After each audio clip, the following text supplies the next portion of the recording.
Tucker, get over her now! Mr. Tucker! Mr. Tucker! Mr. Tucker! Mr. Tucker! Mr. Tucker! Mr. Tucker, get over her now! Mr. Tucker! Mr. Tucker! Mr. Tucker!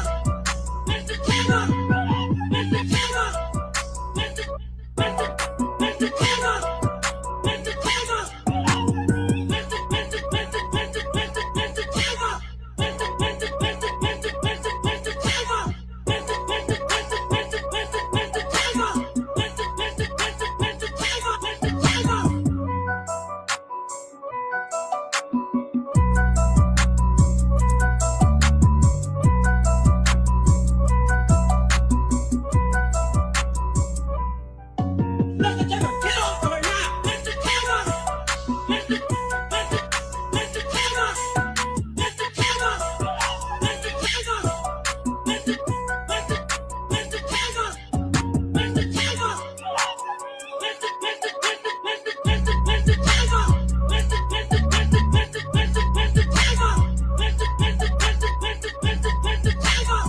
Give me the phone and it'll be over.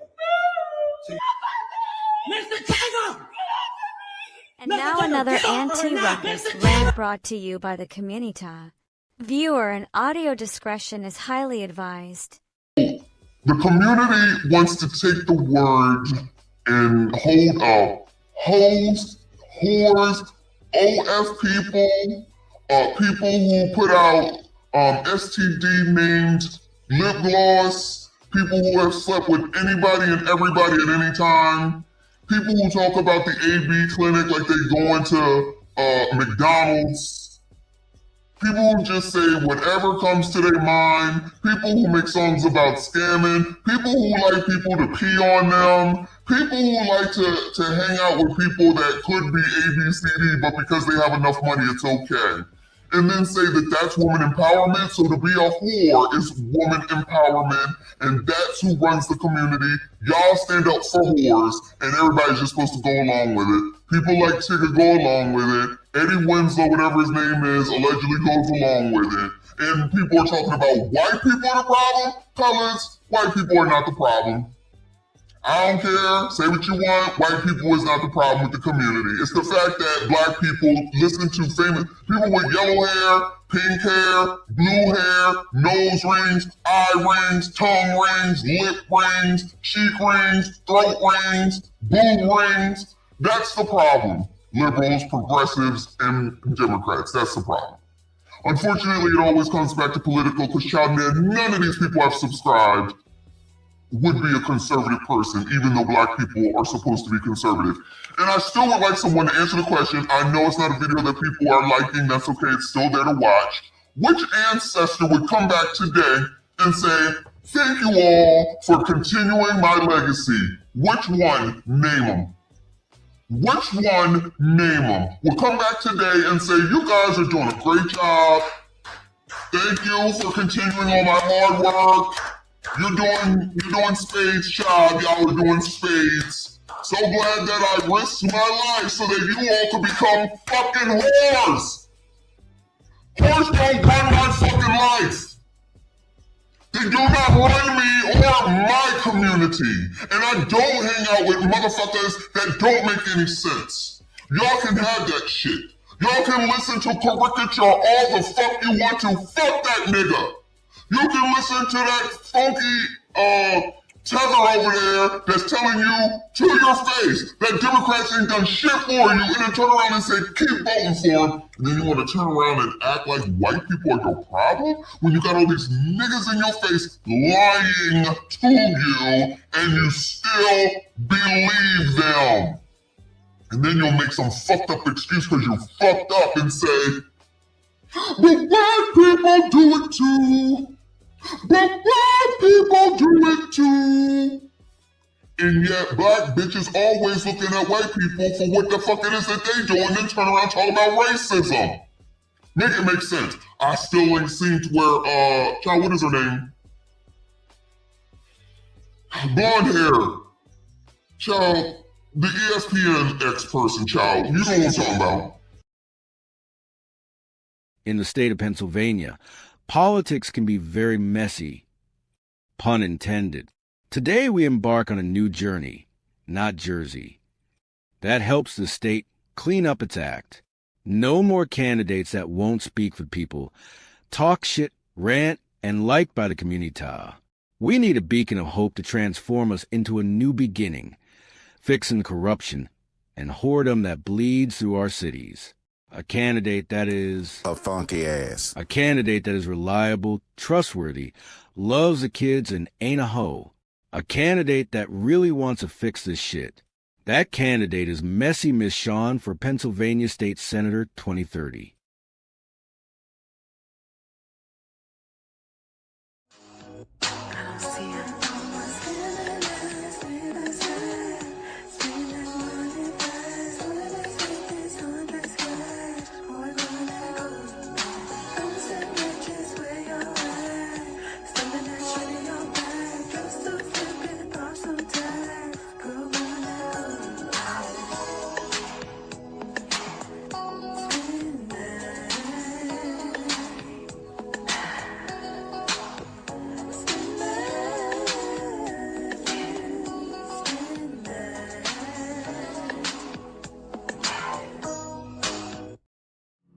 Where all my scanning ass fellas at?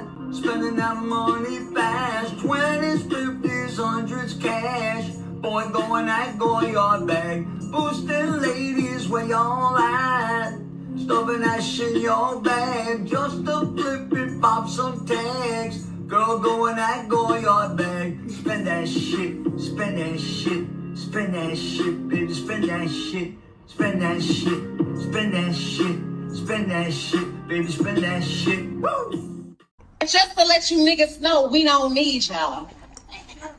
We want y'all, but we don't need you. 20 years later. Our black men, we want all y'all back.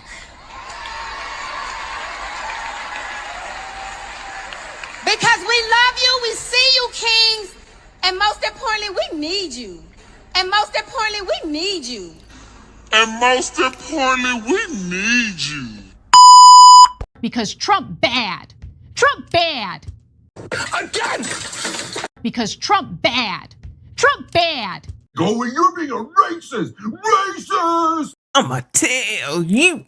I'ma tell you. You're not gonna tell me. I'ma tell you. I'ma tell you.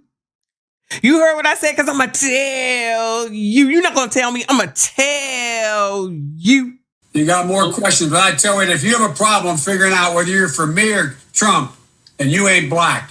The racism that you're experiencing and the struggle to make ends meet actually means the diet don't work for you the same.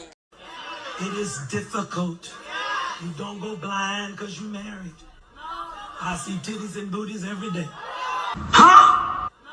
I see titties and booties every day. I see titties and booties every day. I see titties and booties every day.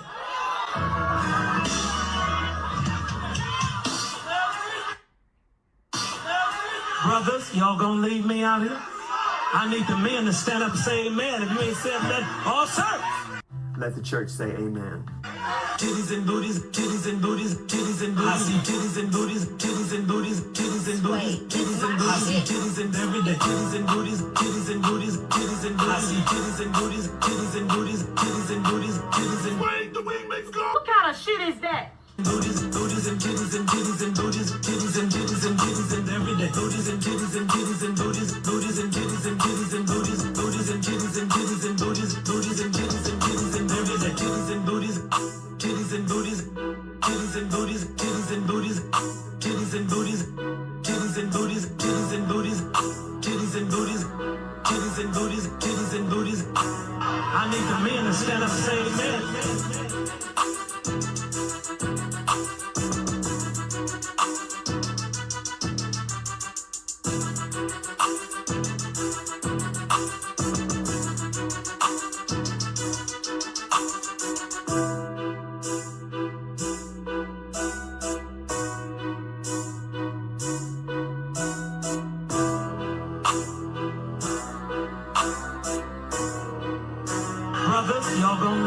Titties and booties, titties and booties, titties and booties. I see titties and booties, titties and booties, titties and booties, titties and booties. I see titties and every day, titties and booties.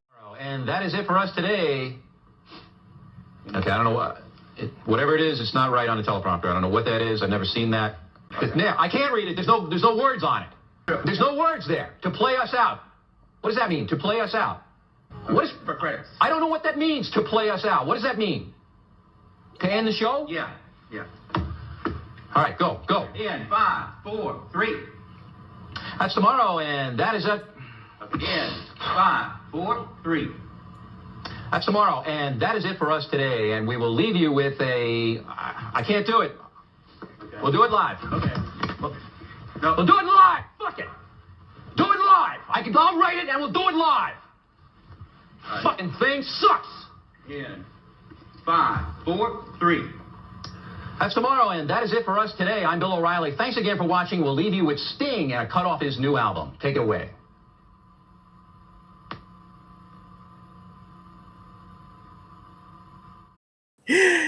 Oh, shit. Yo. Oh, I'm small. I was about to say, where the hell I'm at? Happy Wednesday. Happy White People Wednesday, even though we ain't talking about no white people. Sorry, white people. Today is really not your day today. We got some other people to talk about. Shout out to all of y'all that are here. I see you. I appreciate you. Please make sure you hit the like button. Subscribe if you are new. Now listen, okay? So the Running for Office song, I got to give all the credit to JP, All My Hoes Demonetized, for him making that whole video. And I was like, he reminded me today. I was like, I forgot to go listen to when I changed the voice changer, didn't realize it. He's like, this shit is so funny. I said, I got to go back and listen to it. I was working. I didn't have no time. All of a sudden he sends this to me and I'm like, oh my God, that is too funny. I said, I got to play this. This is just part of the rotation now. So shout out to JP. I appreciate you. If you hear ear hustling or if you're going to be here later. Oh my goodness. It's always something. Then we got, what is that other one called? It's for the tip. Oh, Mr. Tigger. Mr. Tigger. Well, listen, Sway don't waste no time. Sway, the remix god, does not waste any time. I don't even know if that damn video was out for 15 minutes. He done already made a damn video for it, of which so many people are saying the same thing. More people are laughing at that video than they are upset about it. I'm just saying. I mean, I don't know what that says about all of us. Thank you, Trey, for the happy poop. Goodbye. I don't know what that means for the rest of us. Maybe we insensitive or something. We just don't care. I don't. So that's why I'm kind of like having let's just talk relationships today, because everyone is. RLV will be on later for the men's table. Philly boy, thank you for the gold coin, boo. So we'll hopefully go over there. But then Mrs. Smell the Roses is on, and Ask Her Brother is on. So there's a lot of people that are on tonight. Shout out to everybody that's working. Seth, thank you for the gold coin, boo. I appreciate you. So everybody is working tonight. You would think it was the end of the month or something, but everyone is working on the 8th of July. So thank you all for being here. Hit the like button for me. Subscribe if you are new. And I have a co-host today, y'all. Okay. It's a relationship talk. So I feel like I should have a male's point of view. So let's go ahead and bring up our bestie, RBN. Shout out to you, boo. What it do?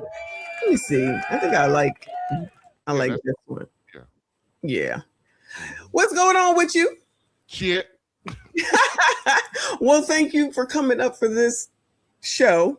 Hopefully it's not a shitty show, but it'll be something, that's for sure. Mm-hmm. Got to have a man's opinion. Got lots of questions. So you ready for all that? I'm ready. Okay. Let me acknowledge Kofa. He said thank you, boo, for the love. Also, I remember that live I'm supposed to do. Oh, you do remember. I see you got one on tonight. That's where we got to go to Kofa tonight. We got to go. We got a lot to do. We got to make the rounds tonight, y'all. Okay. But I said, since we talking relationships, let's go ahead and bring up RBN since he got time, since he's not working for the white man tonight. How you get the day off? I didn't. I worked all day today already. I worked all night last night, got up at 7 o'clock, went to another job, got home about an hour ago. Oh wow. Work. This is how men are supposed to do, y'all. They work, but they're not supposed to work and die. You see the post where I was like, you're not supposed to just work and die. You get your flowers when you die or when you're a criminal. And and Kofa says when you're silent. Okay, so those are the 3 times. I just be the deliverer of the messages. All right, let's get right into it though, because I got a lot to cover and I want to make sure we get to the Sarah Fontenot, because she's been making videos all damn day or live streams. So in case y'all missed it, Sassy Streets. All right. Where is my, okay, there we go. Hold on. All right, yeah, that's the one that me and Trin use. In case y'all didn't know, studies show that kissing the homies goodnight doesn't automatically make you gay. Are y'all gonna start?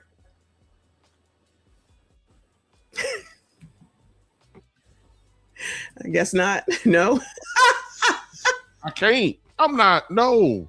Why not? No. I'm not. I'm not commenting on that. I don't know what the hell. The agenda is not even a secret anymore. It's just blatantly. I'm just perusing Instagram. I'm like, what the fuck is this? And why are they using black men on here? Why? Sassies, somebody got to do something about this. But them Italians be kissing each other all the time. Them mafioso guys, Italian guys. Yes, they do in the mob. You're absolutely right. But no, we ain't doing this shit. Well, I'm just letting y'all know this is what y'all supposed to be doing, allegedly. Okay, so I just be passing the information along. If y'all decide that you're gonna start doing, exactly, that's what I said. Like, what is going on? I don't get it. But just want to let y'all know. Okay. And what are these studies? What studies? Studies, plural. What studies? Who's studying?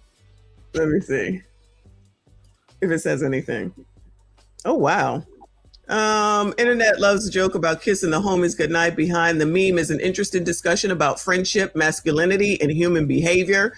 Research has long suggested that platonic affection between male friends does not determine or change a person's sexual orientation. One study from the University of Bath, now I don't know if that's a college or if that's a bathtub, but the University of Bath found that many heterosexual male studies reported having kissed a male friend at some point. The reasons were typically not romantic or actual. Participants described the moments as celebrations, jokes, expressions of friendship, or displays of camaraderie. Psychologists emphasize an important distinction. Actual orientation is defined by consistent patterns of attraction, not isolated actions or affectionate gestures. In other words, a single behavior doesn't automatically reveal someone's orientation, which means that if you get effed in the ass one time, that does not make you gay, okay? Gay. I'm here to help. I am here to help y'all, okay? It says, researchers also point out that different cultures have very different standards regarding physical affection between friends. In some parts of the world, male friends regularly hug, hold hands, kiss on the cheek, or show physical affection without any romantic meaning attached to it. The viral kissing the homies goodnight meme gained popularity, partly because it pokes fun at rigid stereotypes about masculinity.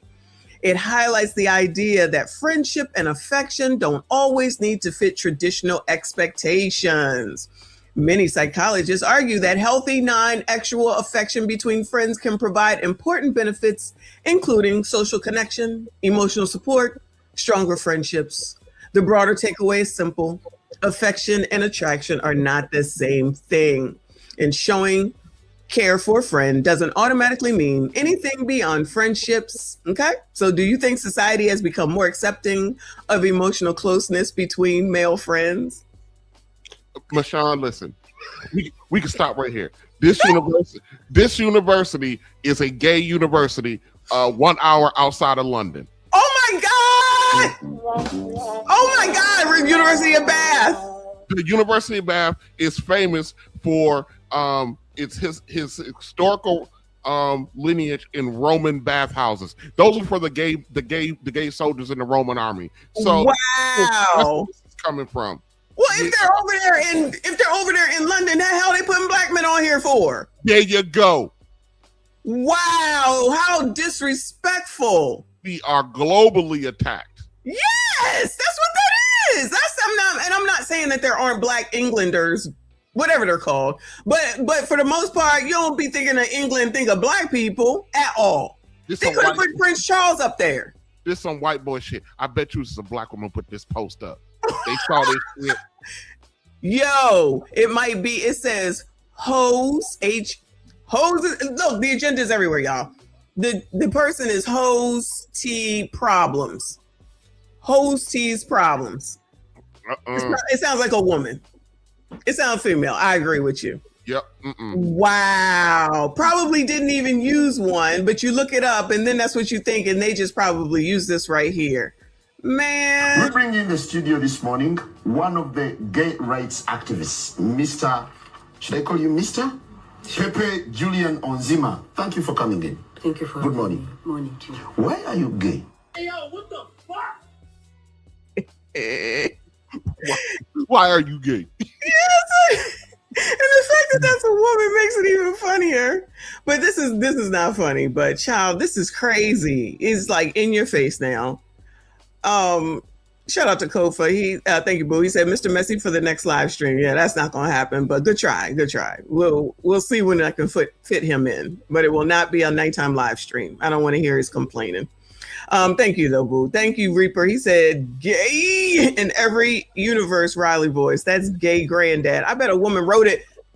That's what RBN just said. Probably a Black woman at that. Yes.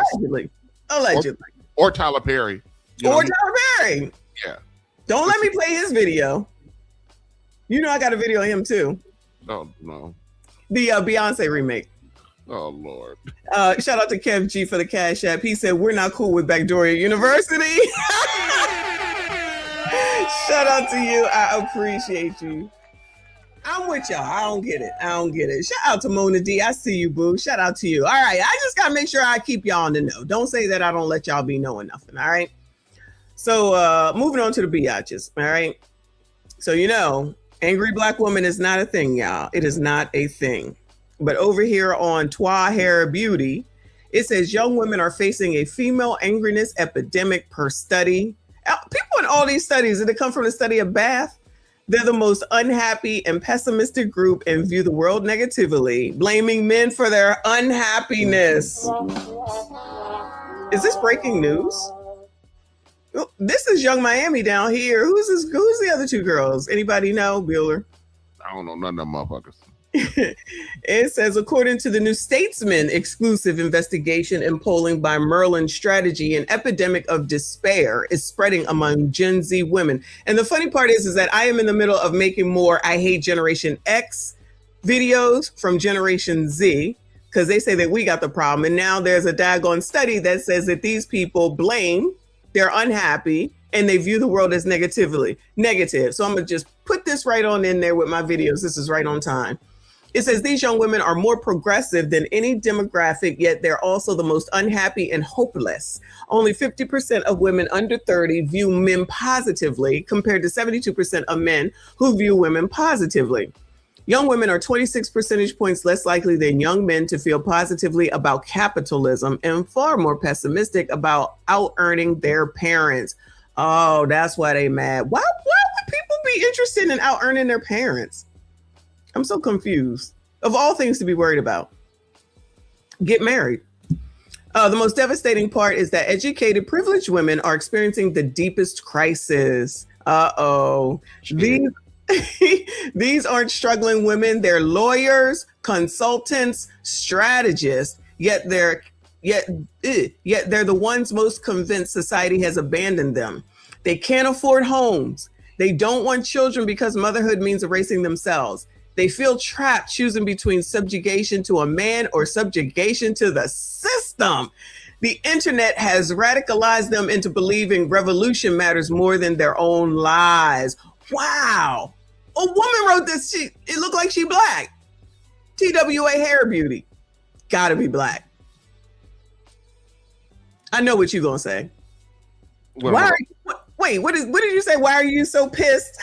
Why are you so pissed? You were right. You were right before we even found this. This is 6 days ago. They must have heard your video and lifted it. They pissed about everything, boy. Allegedly. Young women are angry about existence itself. They've weaponized their pessimism into a moral identity. One activist said, I think to be a person that cares about other people, you've got to be pessimistic. This isn't, listen, yeah. This isn't courage. This is learned helplessness rebranded as enlightenment. They're isolated, they dislike men, they don't believe in the future, and they're spreading that despair to every young woman they meet. And the source this time is New Statesman Merlin Strategy, which I don't know what that is, but there you go. Is this new news? No. Yeah. But it's a Black woman that's at least admitting it. A Black woman admitting it? Yeah, whoever is in charge of this site. Yeah. Right. I mean, but they got everything they want. Why are they shocked? So they can't consult themselves into some permanent dick. They just gotta. I feel like they can get D whenever they want to, but permanent. I was going to say they just say that they don't want it permanently, but they do.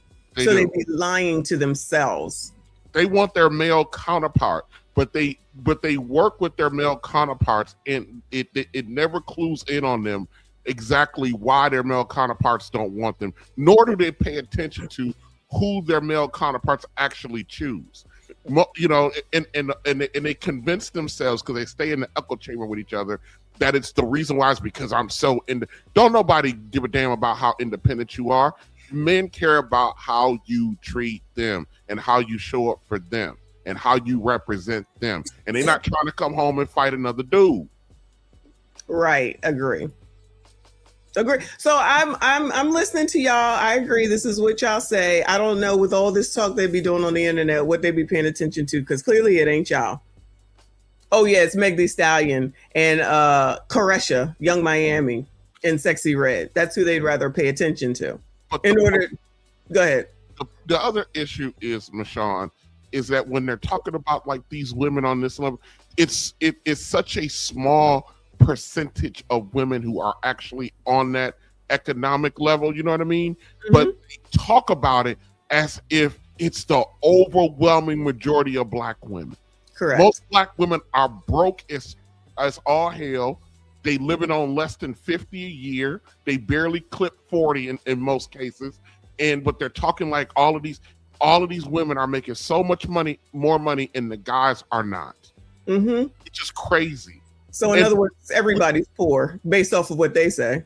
Right. And it's just wild to me how they just talk as if what they're saying is true. Like the whole Tyler Perry talking about when he was on that show sitting on the couch talking about, you know, the majority of Black women out earn Black men. No, you don't. You never have. No, you don't. And I don't know where that comes from. It comes from their head. That's the only place it comes from. Any statistic already says that all men of all races make more money than the women do. Period. They across the board, all of them. So these people just talking out the side of their neck, and if Tyler Perry says it, then they'll take it. But as soon as Tyler Perry says that you should be with the man that can contribute to the light bill, then we don't settle. And then we watch tonight's conversation and we see that that's all they do is settle.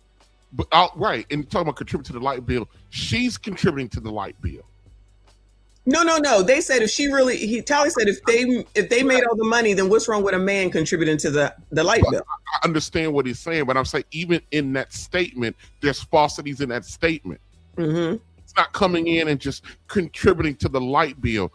The reality is she's the one contributing to the light bill because everything else, typically speaking.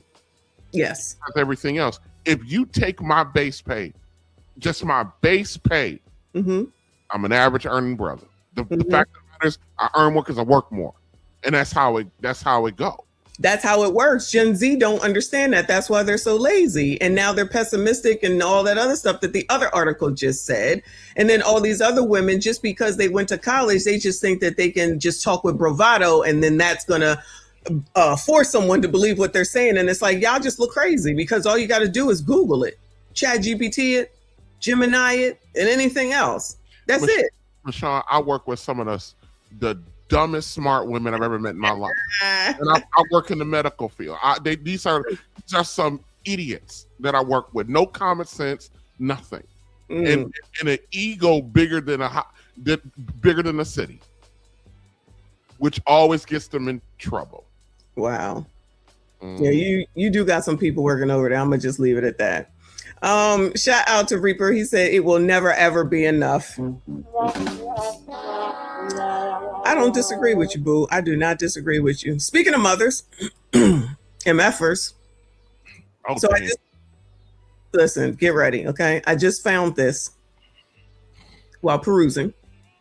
And it says from the Neighborhood Talk, mother says her ex-boyfriend needs to give her $10,000 for her to turn a blind eye to the alleged essay of her daughter.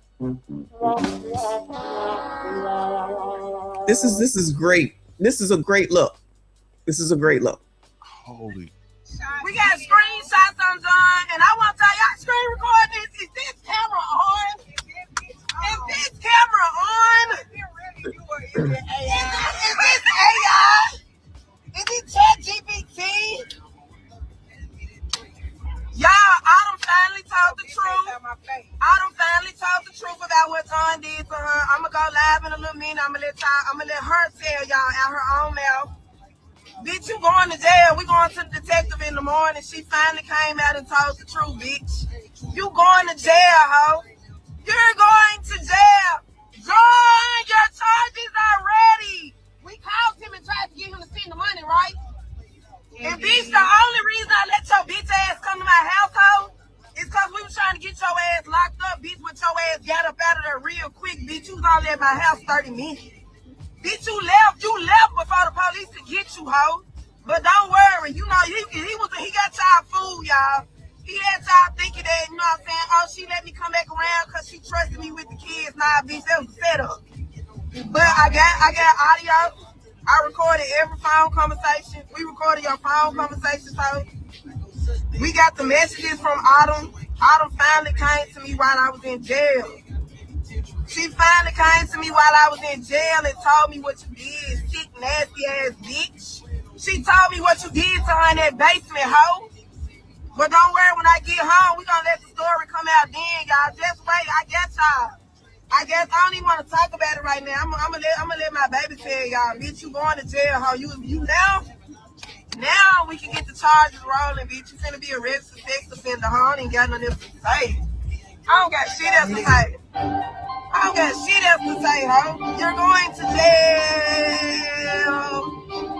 He touched on her. You going to jail, nasty bitch. You going? Yeah, these are the pores. These are definitely the pores. The bottom of the barrel pores. Who listen to Young Miami and let their kids play it. She said you're gonna have the kid come to the live stream and tell everybody. Who's taking this woman on? She's proud. Yeah. She's proud of this. Mm-hmm. She turned up, excited, turned on, all of that. Yep. And then if he comes through, because let's not act like he is the VP at Wells Fargo, but if he comes through and takes her out, then everybody's going to be like, she was a good mama. She didn't deserve this. But she asked for money to keep it quiet, but yeah. Yeah. Yeah. And the fact that the Neighborhood Talk put this on their blog, which means that the rest of them did too, but these people don't seem to have a problem with them.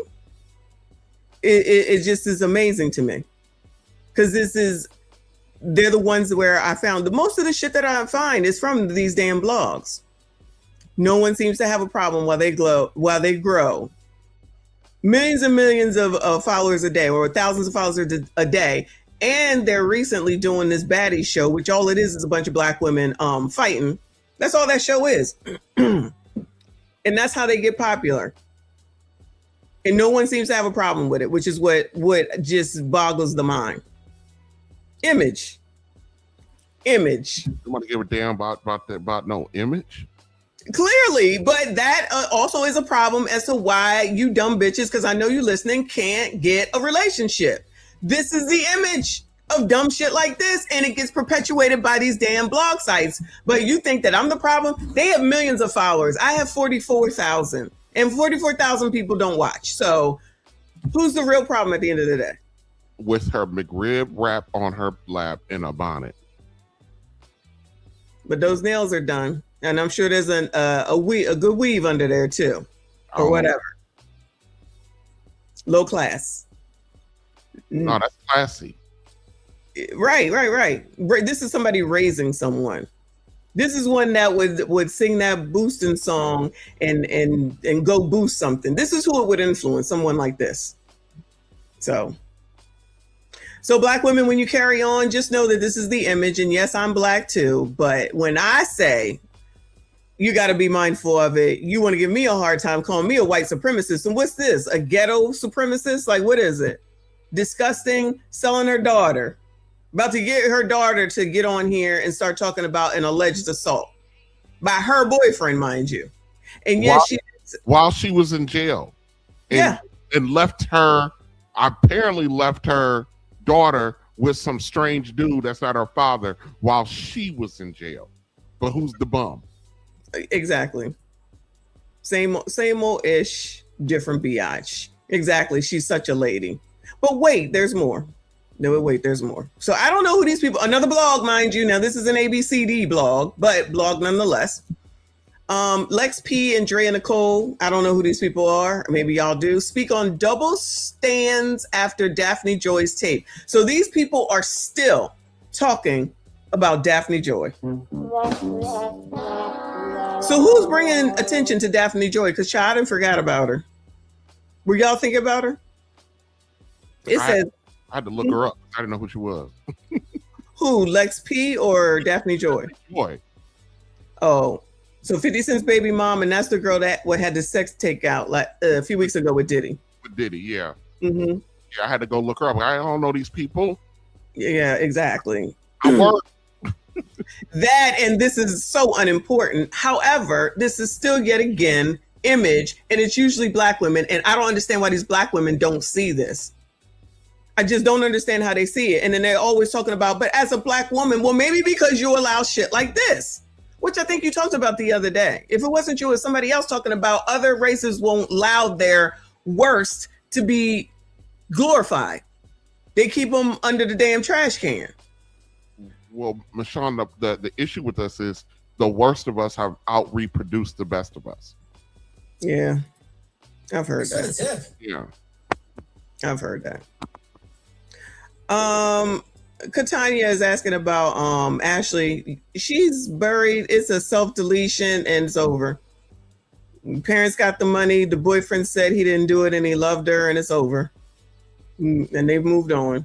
Haven't heard hide nor hair from the parents since. Interesting, isn't it? Shout out to GA. Thank you, Boo. He said these low frequency people are the reason why we are the most hated race in America. Yeah, I don't know, but this probably is not going to be too good. It says Lex P and Drea Nicole. Does anybody know who these people are? Speak on double standards after Daphne Joy X-tape leak. A Black woman who was in that situation wouldn't be on no press tour right now. Wasn't Superhead everywhere at one point? Got a whole book and a tour and a lecture, speaking engagements, lectures. She went on all of these talk shows, BET After Dark, all of that. Amber, when she was doing the slut walk, what's her name? That one too. Rose, yeah. Young Miami is on a tour right now with the hottest song of the summer. So these people just be saying shit. And Hollywood Unlocked is going to let them. Always judge more harshly when it comes to anything that we do. A Black woman who was in that situation would be on a press run right now. If I'm being honest. People wouldn't be inviting her on their shows. Exactly. They'll be like, oh, she's a slut. Yeah. I think this just goes to show what we deal with as Black women, you know. And this is no shade to Daphne. I think when you have a moment, you take it. And Absolutely. You do what you want to. You know, she's on Cam Newton podcast. Yes. You know, that's an ad. I know an ad when I see one. I'm not mad at her. Wait, y'all are on Shannon Sharp's podcast. Yes. It fits. It fits. I'm just saying, what are you mad for? You are on Shannon Sharp's podcast. Why are you? All they do is watch white people. That's it. Even though Daphne Joy is Asian, I think. Is she Blasian? Is she Blasian? Whatever it's called. Brittany Renner, another one. How many times every time Brittany Renner says something, she on everything? Her own podcast. She was with Kevin Samuels. Like, these people just be saying shit. Bernice Burgos, right. Bernice Burgos. And the other one that Drea, I think her name is Drea. She a hoe too. Child, they just like to be victims, child. Just sound crazy. As a black woman, it must suck to have a life this hard, I tell you. That's what you're supposed to do. But seeing the reaction of people, the way they treat her, even there ain't no tapes outside of me and Drea doing nothing. Right. But the way people act towards us just because we talk about our dating experiences. Yes. And we get treated like, oh my gosh, you would have thought that we killed somebody's mother or something. Like, or fuck they mama. Even with like how the way they treat Megan Thee Stallion, you know, because of her lyrics or things like that. And it's like they treat us like we are just the worst thing ever. Then you have this woman who has a sex tape. She getting not one but two niggas. Ain't no. That's what you like to do. Are they mad? She not getting one but two niggas. Who the second one? Who the first one? Diddy? Who's she getting? Diddy and Academics? Well, didn't she? Well, in the video, the sex tape, didn't she? Diddy was in it, but Diddy was watching her getting dug out by another dude, right? Yes. Oh, okay, that's what she's talking about. No, she could be, but she just now said that Daphne Joy got two niggas, and I'm like, who? Who? And maybe she just mad because she want to do it, but she's scared. Maybe Ripper just said because they're jealous, and I'm like, they have to be jealous. So you're jealous of someone that you're talking down to, and again, I don't know these people, so they could be in the same type of boat. You're mad because you're not being taken on a tour of the whore tour.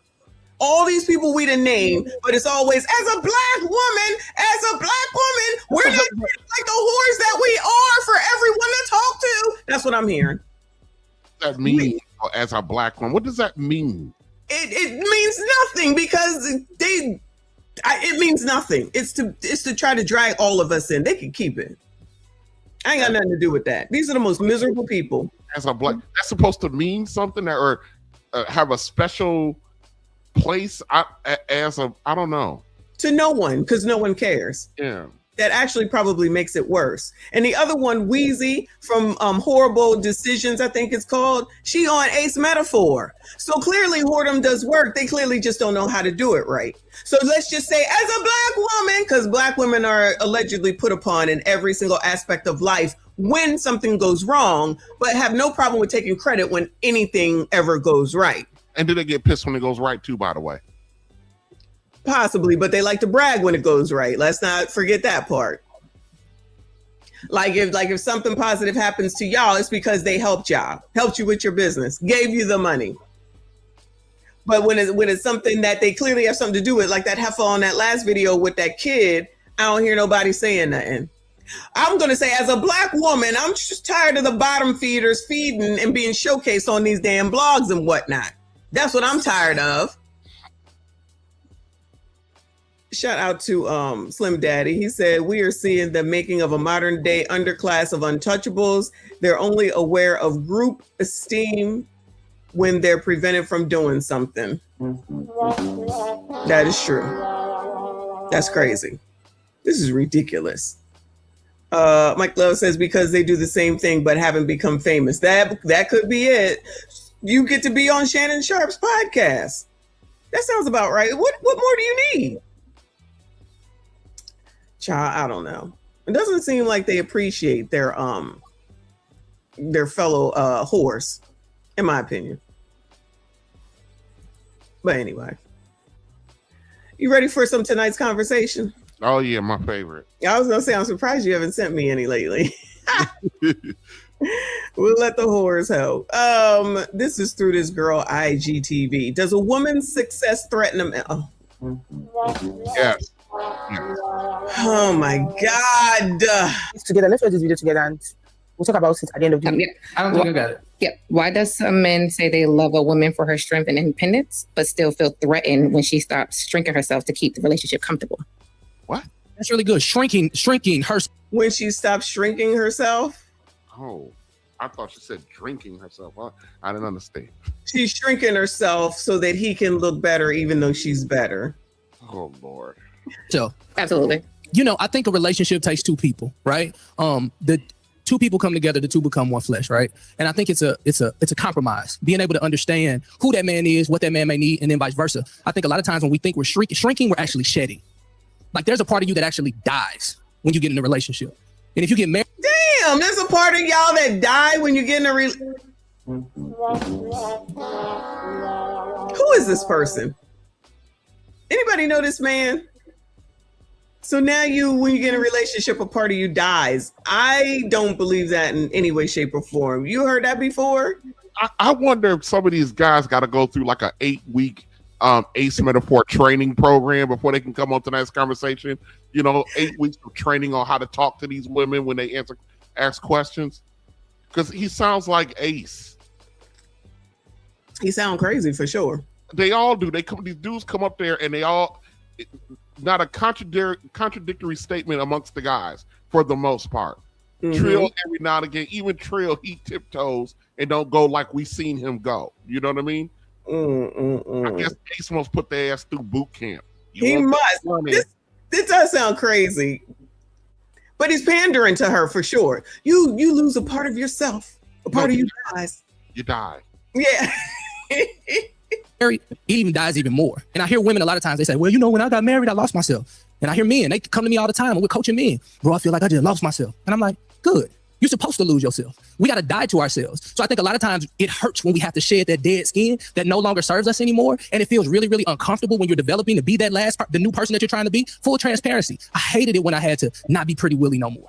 But it didn't serve my marriage. She didn't like when I was in the club. That was really, really difficult. So that was something that I had to shed. Thousands of people always said, why you stop? Because I had a baby and I didn't want to risk me losing my life, and that hurt. But I had to shed it and I had to give it up. But the beauty of the shedding is that God. Well, was he ready to get married? Because when I had to stop going out, it wasn't a big deal because I was with the person I wanted to be with. What is he talking about? You're a man. I don't know what the fuck this nigga talking about. You're supposed to know. How am I supposed to? I don't know.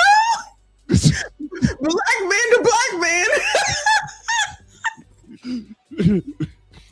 Yo, Mr. K2, exactly. So you got married and you were still clubbing. So what did you get married for? Like, I'm not saying that you got to completely not go out, but damn. So a part of you died because you couldn't go clubbing anymore? What are we talking about? Yeah, these are these. What the hell? This is a man that kisses his male friends before. Yep. Before they go, yeah. Yep. This is exactly who this is. Oh my God, this is crazy. This is what this looks like. He's trying to hustle. He's hustling for his paycheck tonight. You adjust when you get married. Of course you do. You adjust when you get into any relationship because obviously if you want to be with someone, you're going to adjust with them or you're going to continue to be your regular, single, selfish self. How do you want to be Michonne, let me tell you when I stopped going to quote unquote clubs.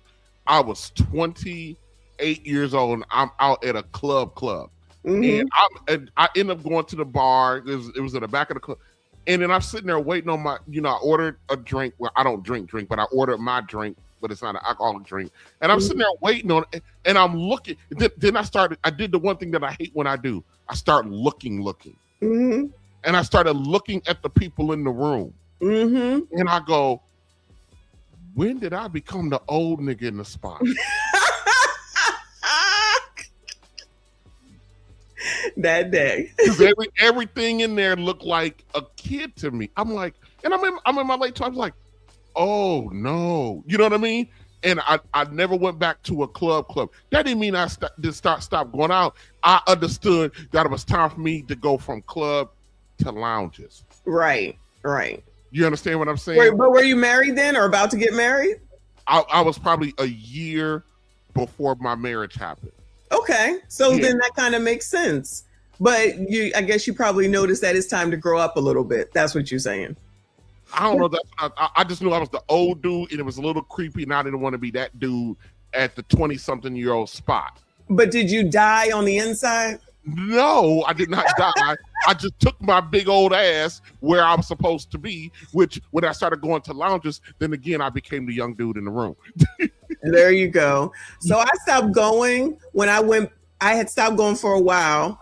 And then after the second kid, I was like, all right, I'm gonna go out, right? So I went out with my friends. And when I went there, I said, these are the same people that were here before I had 2 kids. The same people. Do you hear me? Mm-hmm. The same people. I'm like, oh my God. Like, I know I'm here, but I'm just happen to be here. You all are still here. I said, well, when does anyone ever move on and do something different? Nope. The same people, the same DJs, the same music in the same order. And I said, you know what? I think I'm done with this now. Yep. Yep. Yeah. And so he died because his old ass couldn't do that no more. I guess I died too at that point. But when it happened, there's nothing where I ever said, oh, I feel like I died. When I was about to go down the aisle, I'm like, oh my God, a part of me is about to die. No, because this is what I wanted to do. So there was no dying going on. You know what I mean? And let me point out something about what he said real quick. Mm-hmm. He said, I had to understand that I got a baby now and I don't want to die. That wasn't his thought. That was his wife's thought. Yeah, probably. I would agree. His wife said that to him because he had no intentions until she said, you got a baby, you got responsibilities, and you can't be out there while they decide to turn up or somebody get mad or there was a street takeover or whatever, and you got us sitting around here at the crib. That's what happened. But he's presenting it like it was his epiphany. Mm-hmm. Nah, I do speak man, so I know bullshit when I hear bullshit. You're right. I agree with you 1000%. Good pickup on that. Because that's exactly something that I would say. Because I've said it. You got to stop doing this now. We got kids, we got a house, we got this, we got that.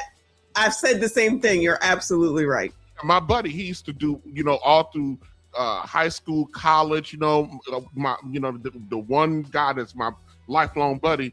When he got married, after they had their second kid, his wife was like, you got to sell the motorcycles. Mm-hmm. And he was like, he barking all this stuff. And I said, Coop, I told him, Coop, you got to sell your motorcycles. I said, you're kind of reckless with them. And your wife is a stay-at-home mom. Everybody is living off of what you go out there and produce. Mm-hmm. Yeah, you go get you an old Harley when you turn 50. And your boy's about to graduate high school and the job of them is complete. That's what you do. I agree with you. And he looked at me like I was the crazy one. Did he get rid of the bikes? He absolutely got rid of the damn bikes. Okay. It just had to marinate sometime with some people with sense. Yeah, he was her tooth and nail, and then it made it even worse because when she found out that I got in his ear, she got mad because he wouldn't listen to you and not to her. Yeah, but sometimes that does happen. Slim Daddy, appreciate you. Said nobody on tonight's conversation has gray hair. # blind leading the blind. No. That dude right there got gray hair. It's just nobody. It's colored. Yeah, mm-hmm. He got paint in that beard. I believe he does. Especially looking at his eyebrows. I believe that he does. Shout out to my white woman, Elizabeth, for the Cash App. She said, hey, Messy, miss you. Love from the white woman. Shout out to the white people on White People Wednesday. Thank you so much, Boo. I appreciate you. Shout out to all of y'all that are here. We barely got into it. Please hit the like button, subscribe if you are new. Come on, chat. Often opens up bigger doors. So I think a lot of times when you're thinking you have to shrink, I think it's time for you to really get excited if it's the right man. Some men want to hold you in your box because they want to outshine you and make sure that you don't go further than them. Now, that's just a toxic man. But if you realize that this is a good man and it feels like you have to shrink, I think it takes a little investigation to see if it's shrinking or if it's shedding. Kira, what you got to say? I think that when we're talking about strength and independence is not a word that you should have within a relationship with another person, because independence is the things that stand alone. When, like he said, when you join yourself with someone else, you've given up that independence so y'all can depend on each other. And that strength that you're so used to carrying on your own, you no longer have the sole burden of putting everything on your back. You got a partner now. So you should be happy to let go of some of those areas that you had to be strong in and learn how to allow your man to get you into your softness. See, sometimes we hang on so closely to this identity of being a strong Black woman. We are turning into the new niggas. Let that. She said turning into the new. What's a strong? What do they mean by strong? According to them, they take care of everything. You know how Dr. Umar said, because I was rewatching when he was on Daily Wrap Up Crew. He said the reasons why the women are so masculine is because you all went to jail and you all weren't taking care of the kids. So they had to be strong and take care of everything. So they're angry about that. And in order for them to become unangry and stop being strong, y'all have to go ahead and SYCBM them. So it's strong for them to have to take care of the responsibilities that they created. That what makes them strong. That was created by you, but then y'all went to jail. Like men just went out of the house and said, you know what? I'm going to jail today. And then just left and went to jail. So they completely forget about then with racism and how cops started off as what is it called? Slave catchers. Forget all that then. And then just be like, oh, well, you all just went to jail. Then forget about your Biden's crime bill, mind you. Forget about all of that. Forget about the man in the house rule. Forget all that. Then let me tell you something about that crime bill, Michonne. Huh? I want to point out something about that crime bill. What? Because we want to blame Joe Biden for the crime bill. We don't anymore. Huh? We did then. We don't anymore. Right. Well, because the reason why the crime bill came about is because the so-called black leadership at the time was crying about all of the killings that were going on. Yes. The black community, the Jesse Jacksons, the Al Sharptons of the world, they were out there begging Congress to do something, begging Bill Clinton to do something. They are the black churches. They went to DC. They lobbied hard all across this country for the government, the white man, to do something. So the white man finally decided to do something to shut you niggas up. And what do? They created the prison industrial complex. Yeah. AKA the crime bill. Yeah. They put prisons on the stock exchange. Literally, you can buy stock in prison right now. Because of the crime bill. So why we want to blame Joe Biden, blame them niggas in the pulpit for that damn crime bill. Well, they'd have to do some research in order to know that. They would have to read something. They would have to get something that didn't come from a blog or Roland, who only just admitted that Democrats don't do anything for black people, but they're still going to follow what he says. Well, because the Republicans are racist. So we can flush everything else down the tube for a racist. And that is true. Racist gave us signed the Emancipation Proclamation. People don't know that. Some people say that's a lie because they don't want to give anybody any credit except for Democrats. Oh, ain't that some shit? Yeah. So it's always pick and choose. Tadisha, is Tadisha here? Where's this at in the code? Huh? A racist signed the Civil Rights Act. Yes. A racist Supreme Court gave us the 13th Amendment that abolished slavery. Yes. Country. Forget all that. They did. I don't give a damn about somebody being a damn racist as long as they do what the fuck I need them to do. That's what I'm saying. But the colored community does not look at it that way. They do not look at it that way. And now that this thing with that Nolan, what's his name, down in Mississippi, which happened while I was there, they're really going to be all riled up. How convenient, though. Another deceased black child allegedly at the hands of other whites. They're going to have a field day with this. Rest in peace to that young man. We'll talk about that tomorrow. I can't do it today, y'all. I can't do it. Shout out to Mike Love. Go ahead. Go ahead. Shout out to Mike Love. I appreciate you, boo. He said, RB, and glad you caught it. We men can see he sits down to piss. Oh, no. Go ahead.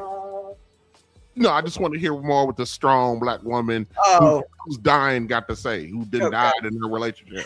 That man put you in your soft season. Let that man allow you to depend on him. Let that man allow you to feel weak sometimes. There's nothing wrong with being weak in your relationship. That means that you got something strong to lean up against, right? There's nothing wrong with giving up your independence. That means that you got a man that you can depend on. So those two words that you used are evident to the fact that you are trying to hold on to this identity of that single life that you had, but that single life is over once you get a real one. I have no desire to be a strong, independent black woman. Y'all can keep that shit. So if you want to keep your man, then you got to relinquish that identity as well. But they also have to put you in that position. Yeah. And if you don't, then... So everything that we said is contingent on you having a good... What? These people are fucking idiots. He gotta put you in that position. Yes. Yes. Okay. So on my stream, and I'm gonna bring this on my stream, I talked about only because You know, us blacks, we love Jesus more than we love everything else. You know what I mean? Allegedly. So, allegedly. There will be no Jesus slander with the blacks, even the black whores. You know, no Jesus slander. I pointed out when they're talking about the role of a woman, and a lot of people like to reference the Proverbs 31 woman. Yep. The one part that they tend to miss in there is the fact that the female is a provider. It talks about how she provides for her home and she's the keeper of the home. That means this whole provider stuff is, according to the Bible, it's a dual responsibility. But somehow we've forgotten or missed that, or it just wasn't. Some Bibles didn't get that printed in it apparently along the way. Because they're not reading the Bible. They're listening to Jamal Bryant. So the providership is a dual responsibility, but the way we provide is different. But it's a dual responsibility. And the Bible specifically says that a woman is the keeper of her home. A Proverbs 31 woman is a very exalted woman who's very busy, who shoulders a lot of responsibility. But these motherfuckers, even if they get somebody, if they're able to get somebody that's able to put them in that position, they're gonna bitch about that too. For sure. But if she's like this, he must already like it. Would you see A417? Thank you for the flowers. Appreciate you. If they're accepting her like this, she's not going to change anyway. Let's be honest. She's just not going to change. This is who she is, and he must be okay with it. So later on, we don't want to hear nothing from him, because I'm assuming that she's not really soft, since that's what they're talking about. You know what I mean? She's in her feminine era, or trying to be.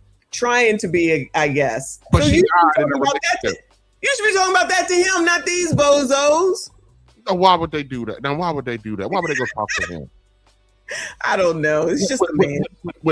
He's just a man. Why would you go talk to him? He don't mean nothing. We're gonna talk to a bunch of strangers and a bunch of slut buckets and kitty. Yes, and I forgot to put that up. I got it. I got to get that loaded. Nigga. So I don't want y'all to apply this across the board. Trill. Yeah, Melissa Ford up here too. Who in the hell is Melissa Ford? Oh, never mind. I know her. Yeah, I would say like men love an independent woman because we love the parts of her that benefits us. Like, I love the fact that you're strong because it removes the incentive for me to fix my imperfections because you can handle it. You're strong.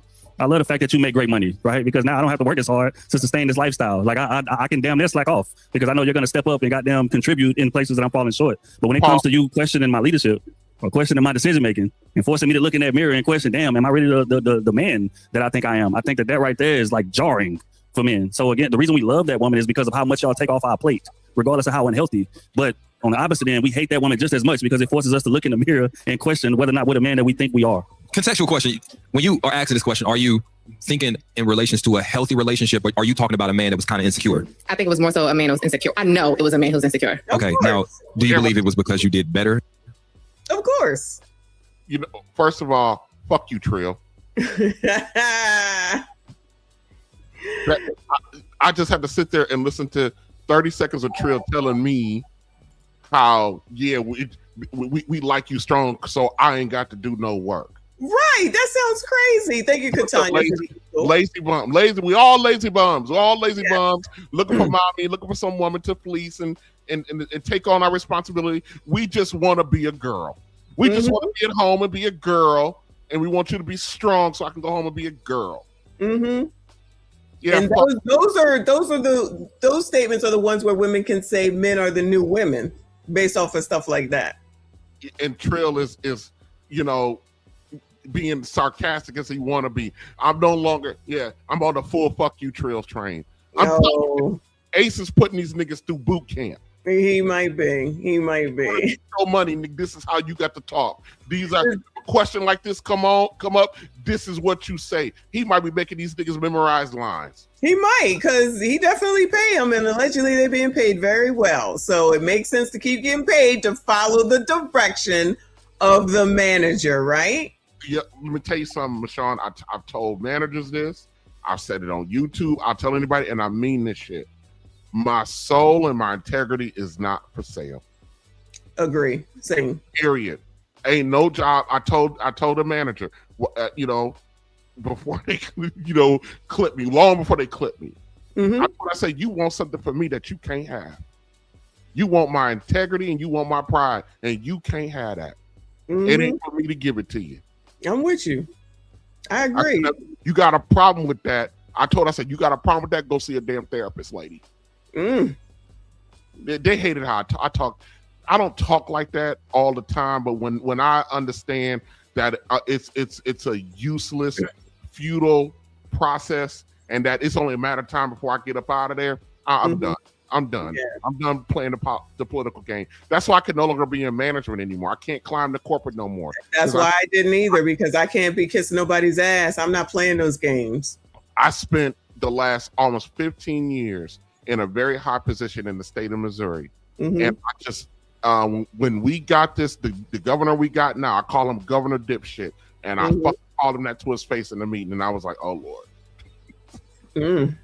Because I was, when you just done with dumb. Mm-hmm. You're done with dumb. So, yeah. Then he'll maybe make more money, or I think it's mainly more so they don't want you to see you elevate. You know what I mean? And kind of keep you stagnant because they're not doing their part to grow. So they see you growing and they're like, all right, Then why are you even with a person like that? Why is this even a question? But you staying now, aren't you? I think it's more so that than kind of putting you in a position to be a soft girl in your soft girl era and stuff like that. There's nothing more dangerous than an insecure man. Absolutely. There just isn't. For the health of us, there's nothing more dangerous than an insecure man. He will keep you down. He will use and abuse you. Like, it's just, there's nothing more dangerous. I think we've all discovered that by watching the Diddy doc. Oh, shit. Damn, man. What the hell does the Diddy doc have to do with anything? Who is this white woman? That's Melissa Ford. That's what I was about to say. A whore giving out advice to a woman that's already basically putting down the man that I guess she allegedly is about to marry. So why are you marrying him? That's Melissa Ford? Yeah. Looking like a white woman? Yeah. Next to all these darkies, yeah. White woman. Oh, I didn't know that. Yeah. And she referenced in the Diddy doc, that's her point of reference. Yeah, she's an idiot. Yes, for real. But that woman is an idiot standing at the daggone podium. Fool. Talk to your damn. Where, Michonne, you the lady, how does a dude not want to tolerate certain behaviors translate into you're insecure? I don't understand the leap. The lady at the podium said that he's insecure because she makes more money and he's stagnant. So she's starting to elevate basically, and he's standing still. So now he's getting insecure, right? So if it's that bad and you're noticing all this, why are you there? Because you are the problem. Because it shouldn't. These are people back to money, right? That's all they know is money, and they really don't know money. I'm telling you, because when it comes to what money is worth, they don't know. They don't know. But you're basically whoring yourself to the money. So when you don't have enough, ain't he supposed to pick up? So if he don't have enough, don't you pick up? Well, I'm telling you, and I know you know, that's how it's supposed to work. Because sometimes I might be down, you might be down. Are you down? Are you down? This is not for better, for worse, for richer, for poorer. I guess they don't know that. I guess they didn't hear that part either, like they didn't hear the part of the Bible he was referencing. You don't just leave because the other person, just because they're male. My husband has lost his job. He has been out of work for some months. What kind of bitch would I look like if I was like, well, it was good while it lasted and I left? These people don't understand about what Trent calls duty, honor, commitment. It's not just while everything is good. That's the problem with these bitches. All of them. They don't understand that. It's only about them. The most selfish bunch of people ever in the damn world. You're complaining. You finally, and I'm going to say finally, get somebody to take you seriously and potentially marry you. You're already complaining. Why are you with him then? Since you're so smart and you're so educated, why would you move forward with it? So, and I think, did I touch on this? I don't remember. But they're looking at the dollar and not what's attached to the dollar. I did the positions that come with it. So a police officer isn't good enough, and no, they're not. But police officers are not good enough. and they can make upwards to 70, 80,000, over 100 if you're in like major metropolitan areas like a New York or Boston or whatever the case may be. So they're not good enough. So the high school history teacher ain't good enough, but that's a full career. And speaking of educators, even though they don't make a lot of money, Michonne, do you know that they represent almost the largest portion of student loan debt? Because every time an educator, a teacher wants to do something more specific, they make them go back and get another degree in that field, not a certificate, another degree. Like when I was married, my wife was an English teacher, but she wanted to be a reading specialist. They made her go back and get another master's degree in reading specialist. These people who are only making $60,000 a year got more degrees and more education, and they're not good enough because of the dollar that's attached to them, not the value of the position that they have within the community, or what that skill set represents in your house. These people are morons. I don't disagree with you. But it sounds like, because I didn't know that if the Department of Education, which that would fall under, right, is telling these people that they got to go back, it sounds like it's really a racket at the end of the day. Whole goddamn racket, Michelle. Let me tell you something else in that field. If they want to become an administrator, like a principal or you finally make some real money, yes, they got to go back to school and get a degree in that. They got degrees, masters of education and administration. They actually have a degree for it. They have to go back and get that degree. That is a racket. It is a cold racket. That is a racket. And we're not going to talk about that also too. Not only do they have to get the degree, but a lot of states make them get riders on their license. So that now they got to go retest for a special license, which that also costs money. I get that quickly as you told me, which I never knew. As soon as you told me, it's like, well, wait a minute, the Department of Education. So they haven't figured it out. They go into school and they see that and figure it out as you take out more loans and more loans and more loans and more debt. And these people, they top out at $60,000 or $70,000 a year, but they're retiring with $170,000, $180,000 in debt just so a district can have, and the district has the needs of these, especially when you got the average black man, there's only a kid coming through under reading at a third or fourth grade level. There's a need for this, and these districts are putting these financial burdens on these educators, even though the district needs these specialties. As much money as they receiving for all these remedial ass, dumbass, stupid kids. That's funny. It's not, but it is. And these are intelligent people that should be able to pick this up. Yeah, but what makes it more diabolical about the damn school districts is that they always go outside and get consultants to do studies within their system, visa studies to see where they're deficient or stuff like that. I don't understand how districts got to go outside when you got your working staff. That you got mathematicians, you got researchers already on staff as actual teachers, but you're going to go hire a firm to go tell you what you got in-house already that can do that same damn job at cost. Because they're getting paid, and then somebody gets skimmed off the top. That's federal dollars as well. But I just saw, and maybe I'll talk about it tomorrow, that Trump took some degrees off of the program to be able to get student loans, and I know somebody is pissed about that. But I haven't looked into it yet. But they coming up here talking about this money thing and not understand. And then it goes back to my original point. I said, ain't nobody making no real money, Michonne. I know. We're just not. I know. We're just not making no real money. I know. My ability to work extra hours, get incentive pay, take away my overtime, Michonne, I'm out here like everybody else.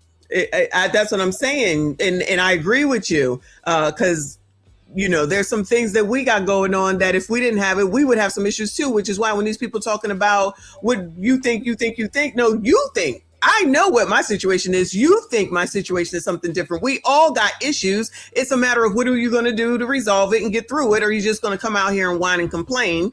And then we have to talk about you. That's all. Everybody is going through something. That's how recessions work. Even if it's your first one, that's how it works. It goes up, it's down, it goes up, it's down. That's how the economy works.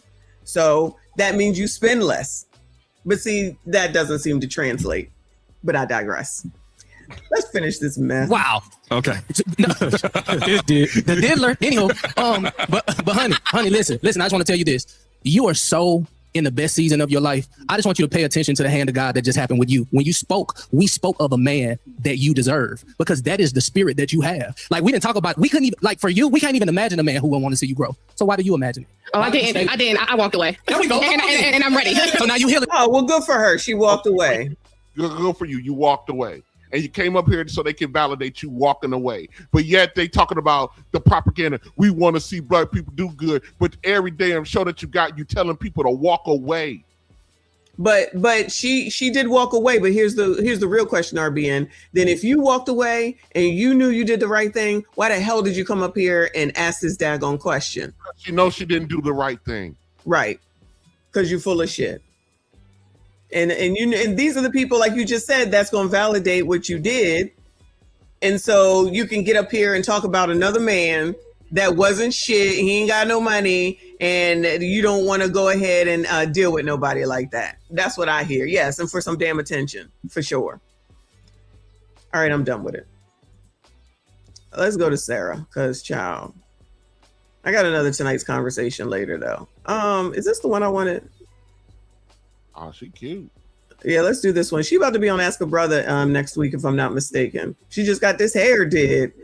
So this is just called It's Giving. So this is the girl that they just be answering questions. She be answering questions. She'd be a little rough though. But shout out to y'all that are here. Hit the like button for me. Subscribe if you are new. It's Giving. They took it down. Oh my God. Call It's Giving. Wow. Yeah. Let's go over to this one. Wow. They ain't playing no games. They've been making lives all day long and they took it down. But this one is up. So this is from a week ago. This says, this is why you're a placeholder. I think it is a volunteer position. The girls that were eating me alive, they said, Sarah Fontenot. Actually, it's Sarah Shorter because I'm married. Yeah, and then they didn't even say your maiden name right. It's Fontenot. I didn't hear anything you said because I was in my ego. Sorry, let me come back to real life. Oh Lord, I said your name isn't Fontenot anyway. I know it's Fontenot. I hate when people mispronounce that. It's okay. Mispronounce It don't matter now. Shorter. All right, hit me with the question. Let's All right. Do women want to be placeholders, or do they actually want to be an actual partner? I think women volunteer to be placeholders. I would. I think it is a volunteer position that is frequently filled because women want something. That's what I think. I think that most women are, what's the word? Maybe scarred from bad decisions in their past and understand that they won't necessarily get the man that they say that they want. And so I would rather fill a place until this man leaves me for someone else. Damn. That's what I think. I'm gonna sit here until somebody comes through. What do you think? See, this is my first time really hearing her. Oh, okay. You've not heard her before? No, I don't know who this woman is, but my antenna goes up when I hear a woman that look like this talk this way. I get a little leery. What way? Well, roll it back. She said something. Start it over. She said there's a little phrase that she used that kind of caught my attention, but I can't remember what it was. Okay. In the last video with the girls that were eating me alive, they said, Sarah Fontenot. Actually, it's Sarah Shorter because I'm married. Yeah, and then they didn't even say your maiden name right. It's Fontenot. I didn't hear anything you said because I was in my ego. Sorry, let me come back to real life. Oh Lord, I said your name isn't Fontenot anyway. I know it's Fontenot. I hate when people mispronounce that. It's okay. Mispronounce it. It don't matter now. Shorter. All right, hit me with the question. All right. Do women want to be placeholders, or do they actually want to be an actual partner? I think women volunteer to be placeholders. I would. I think it is a volunteer position that is frequently filled because women want something. That's what I think. I think that most women are, what's the word? Maybe scarred from bad decisions in their past and understand that they won't necessarily get the man that they say that they want. And so I would rather fill a place until this man leaves me for someone else. Okay, right there. Mm-hmm. she used the word. She said, women are scarred from the bad decisions. That's an accountability statement. So when I hear a lady not that look like her, that use accountability statements in reference to other women, typically speaking, over time, we tend to learn that that person is a grifter.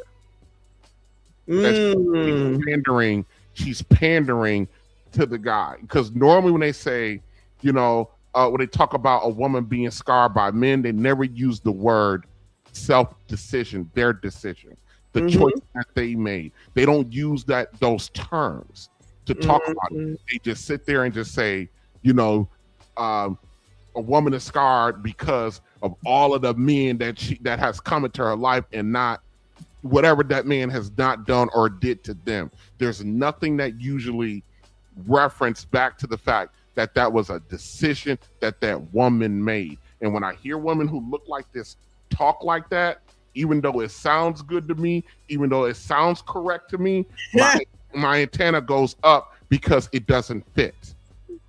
Okay, so Uncle Rick said she got married to the dude who kept her in a situationship for years. When he was ready, he married her. Now, that's not the story that I heard, if you're talking about Sarah here.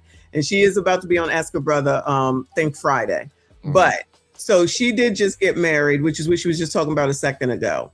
And she said she got married in 6 days. So I guess he asked her to marry him, and then she put this extravagant wedding together in 6 days. That's what I understand. And she's very thoughtful on how to date, who to date, what to do, and all these other things. But somebody else had said that they thought that she was a grifter as well. I forget who was saying that, because she says everything that men want to hear. Yes, and I'm not saying that she is one. I'm saying that because I you know, the fact that I've been around in this space now for a while, when I hear ladies talking like this, you know what I mean, with very specific terminology and phraseology, yeah, my antennas now go up. It sounds inauthentic to me. So not that it is, I don't know. I am today years old seeing this woman. I'm just telling you how I'm alerting. This is alert. I'm like, okay. I like it. I appreciate that. Shout out to the plug up in here. So let's keep listening, because she's basically going viral for everyone with most things that she says, because she is on the, you know, men train. And you're the second person now who has kind of said that. So you never know. That's what I think. Or do the men make the women placeholders? These men literally tell you, I don't want anything. I'm not looking for anything serious. And somehow the girl is like, yeah, okay. And then you start showing up every day. You start cooking for the man, cleaning for the man, helping the man, doing all these things. Because maybe he told you with his words. It doesn't matter what his actions say. It doesn't matter. This man told you he does not speak louder than words. Actions do in fact speak louder than words. But I promise you, a man that told you with his words that he's not looking for anything, unless he asks you, majority of the time, you're a placeholder. You're good enough for right now. You're good enough until I find what I actually want. Is she right? Yes. Okay. So you got to hear the actual words come out of the mouth. Yes. Okay. If a guy has a specific, Michonne, I don't know how many guys have told you this, but when a guy wants something, he tells you it explicitly. Anything. I want a 14-ounce prime rib steak. I don't go, you know, I could really use some kind of grilled meat, maybe. I don't know. We tell you exactly what we want. When it comes to a woman, we tell you exactly what we want. If we want you, we tell you. Not only do we tell you, but then we do the things that we want to do, that we think is going to secure you. There's no ambiguity. When your husband asked you to marry you, he didn't like, what do you think about? I know he did. What do you think about? You know, can you see us maybe in a few? You know what? He wasn't no him and Han and him and Han. It was, this is what I want. Will you ride this life with me? Correct. Point blank, end of discussion. And then he followed up by, okay, when you want to do it, how does it want to look? Do you want a large ceremony? Do you want some key? It proceeds with, you know, the actions behind the actual request. Absolutely. You got a lot of ladies in relationships with guys who the only person in the relationship is the woman because the guy never said we're in a relationship. Right. I agree with you. He just let you keep coming around and y'all just keep hanging out. Right. I agree. Well, doing his own thing. I agree. Let me tell you something, Michonne. I have given a couple ladies access to my house, and I wasn't in a relationship with them, but they thought it was. They got access because it was just easier, you know what I mean, when I'm not home, or there's going to be an hour, 2 hour transition in between. When I can get there, they can just come in, they can chill. They thought that meant something, but they don't understand. I got a digital code. I can delete, not delete. You know what I mean? Yeah. Access to access. That doesn't mean nothing. But if I tell you I want you to be my, I'm going to tell you I want you to be my woman. Yeah, I got it. I agree. I agree with you. Period, full stop. No, she's correct. She's absolutely correct. Rick said that she was with another guy. Her husband told her that's over with. I'm gonna marry you. They have been messing around since they were younger. She did say that there was another guy. So yep, that's exactly what it was. Because she was dating. She calls it dating, right? And she says date them all, because that doesn't mean that you're having sex with them all, but you're getting to know everyone until somebody decides to make a commitment, which is basically what you just said. Yeah. Yes. You're fucking them all. That's gross. We are obsessed. You get used and abused. We're obsessed with dating. Everything is about the dating. I've been dating this guy for 5 years. I think it's bullshit. It's time to get on the pot or piss off or whatever the hell that's like. Who wants to freaking mess around for years? That's crazy to me. If you as a guy is dealing with a woman for 3-4 years and he ain't, that's just where you are. You ain't getting nothing else with him. Correct. I agree with you. You either done something that has signaled to him you are not trustworthy enough. Mm-hmm. You know what I mean? Mm-hmm. Or still searching for his option. Either way, it ain't happening. Correct. I agree with you. I'm a firm believer in getting to know somebody so that you know if they're crazy or not. That could take a year. It could take 2. Okay. If you're trying to know everything about everything, because me and my husband was already friends. So I knew stuff, because that's usually that's how you that's how people used to meet. They was already friends. They worked together or they went to school together. We know that's not what it is now, but people want to hurry up with shit. And it's like, you don't know these strangers that you're meeting on these apps all the way over there and all the way over here and all the way over there and all the way over here. Just like Abba, Dabba, Do, and that girl. You don't know each other in a month and you're already having issues. So today, I guess it makes sense for it to be a longer point of time. And that's how you fall for the low sperm count. In that too. You don't even know that man. You ain't even seen a doctor report from him. You over here anyway. But so to be a little bit longer now, I understand. But child, going into 3 and 4 years, absolutely not. Absolutely not. What are we doing? Wasting time. So move on to whoever it is that you really want. I agree with you. All right. Yeah, I read that. Come on, child. And then you get upset about it because he went on to somebody else. Well, you shouldn't have allowed yourself to be a placeholder in the first place. I guess. So ladies, what can you do? Ladies, if a man tells you he's not looking for anything serious, don't deal with him. End of story. Great, you can be my friend. You want to kick it, cool. But why would you allow a man to come sleep with you? Why would you allow a man to take you to dinner? Why would you allow a man to waste your time? If he does not want what you want, stop giving him what you want type of perks. I mean, I don't got to sleep with him, but I'll let him take me out though. For what? What's the point? Because who doesn't like to be taken out? Think of men as placeholders. Right. Men are placeholders too. Walk away. Girl, Walk that's away, so my much friends. easier said Be than done. There's intentional. too many tricks out here to just walk away. I really feel like that. I feel like these women is struggling in these bills and somebody paying for them. Nah, man, these niggas are tricking out here too. I know. I can only trick if There was a whole video. I was watching a video where a man just walked up to Megan Thee Stallion and just handed her $1,000. It's men like that get these women to have this level of entitlement that they feel like they can just get their hand out and But just I get think money. the saddest part about all of that is that women start to equate money to happiness, because there are a lot of people that have money that they're so broke all they have is money.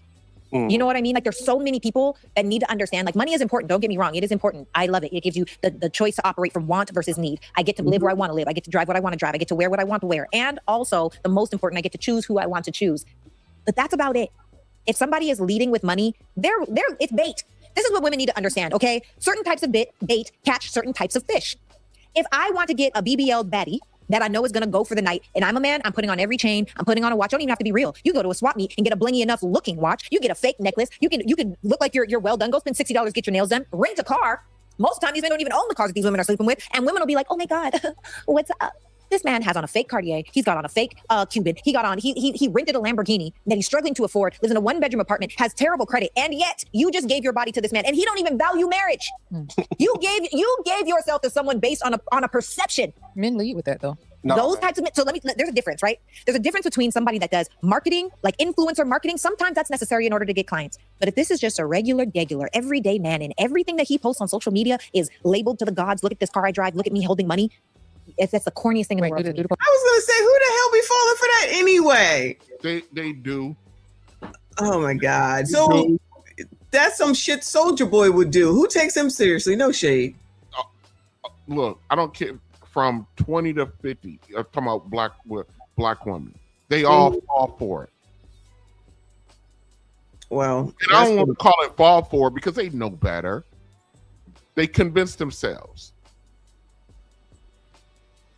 I think you're right. Yeah, they convince. I said, Michonne, we will help you scam us. We will help you finesse the hell out of it. We will help you do it. Mm-hmm. That's how much we love scammers and finessers. We love them so much that we'll help you finesse us. We'll help you do it. We'll draw up the play. We'll execute the play for you. I hear you. And then there's a lot of women. I still don't understand how, after all of these years, that a lot of ladies don't understand that there is a huge difference between what a guy will sleep with and the guy who would keep. Well, the guy will keep. Mm-hmm.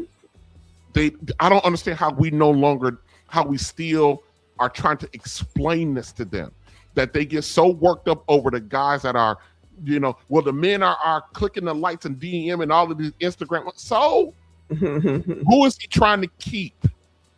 That's the reality of it. Why are you trying to make yourself like the chick that the dude just want to have fun with? Mm-hmm. I'm with you. I tell women all the time. Look at the women men play with, and look at the women men marry. Mm-hmm. They don't even look the same. Nowhere near it. He'll play with the BBL Betty, as she say, and then he'll go home and marry Ironboard Jane. That sounds like something CGA would say. Yes. Shout out to Uncle Rick. Thank you, Boo. He said that fake stuff looks even more real if that's what she's looking for. Gucci, Fucci, Poochie, and Lucci. The mind is an amazing thing. Well, I guess if that's what they think is important, because that already tells me that they ain't got sense the guy gave them, because that shit don't matter anyway. And usually you be broke behind it unless you're really like one of those Kardashians and stuff. Pose again. What'd you say? Money pose again. There you go. You know what I'm talking about? Oh, and that's the thing too, right? Even if you think about a rapper, at least a rapper that's flashing all the stuff, it makes sense. You are baiting a certain type of audience. To be clear, these rappers are getting cheated on too. Oh, for sure. Because they are. Look at their audience. Think about it. Of course they're getting cheated on. Their food is trash. At the top of their lungs, they want the money changed in the Birkins. They getting it, and they still getting played. This goes back to the bait. The bait that you choose. No, it ain't even about the bait that you choose. It is. The You can't fishing. expect to catch a sea bass when you're fishing in a trout pool. They don't use it. It's not the same type of bait. Man, the men are throwing out the line. There's tricks out here. There's men that be tricking. And back in the day, back in the 90s, back in the early 2000s, it ain't tricking if you got it. You know who you could. It ain't tricking if you got it. There's a whole saying. There's a reason why that saying even exists. Look, even if you are a trick, if you're a good woman or a good man, you recognize the other over time. It's not like I'm going to commit to a relationship with this person for the rest of my life. You only got but so long before your real character comes out. If you have no substance, how many conversations do you think it's going to take me to find out you ain't got it for real? I'm not even talking about the Tricks money. got it for real. Spirit. No. The money is not enough to keep you happy. My bad. It's not enough. I swear to you, it's not enough. It is not enough. I'm complete. Well, that's what I said the same thing. That's why I'm like, you gotta have some sort of strife to know if somebody you want to hang out with or be with, because then you see how they act under pressure, especially if you lose a job. Because how many people have said, these heifers are saying like, oh, if he loses his job, then I'm out. Like what? What? Well, what are you good for? What does anyone need you for? Because tough times gonna come. That's what Generation Z don't seem to understand. You cannot be happy and everything can go right all the damn time. And enough of these biatches think the same thing. Go ahead. Yeah, Generation Z. Don't get me started on them, because I'm working in a facility full of them dumbass motherfuckers. You can't tell nothing. You can't tell them nothing. They know everything. Correct. They've been here 5 seconds and they know everything. Exactly. Yeah, I had a Gen Z told me I didn't know what I was talking about a particular patient, and now that patient is fighting for their life because I don't know what I'm talking about. But that's what you get with the Gen Zs. You can't tell them nothing because they know everything. No, seriously. They know nothing, but they know everything. Yeah, and won't listen, and then say no one told us. Somebody tries to tell us, you can't tell me. Like it's crazy. It's absolutely crazy. Yeah, this lady here. I mean, what's her name? Sarah Stoner or something. Fontenot. Okay, Sarah G. I don't know, but she. I mean, the talk is. I mean, she's not talking incorrectly. Mm-hmm. You know what I mean? I just don't know the motivation behind it. She got her man. She got her man. She got her man. I watched her wedding video earlier, and she's quite happy. She's in looking at that video and thinking back, like she's just all into him, which somebody said in the chat earlier. You're gonna follow. So it looks like that's how she's gonna be. It just I don't know. It just looks different. When someone is all into you, you can just tell.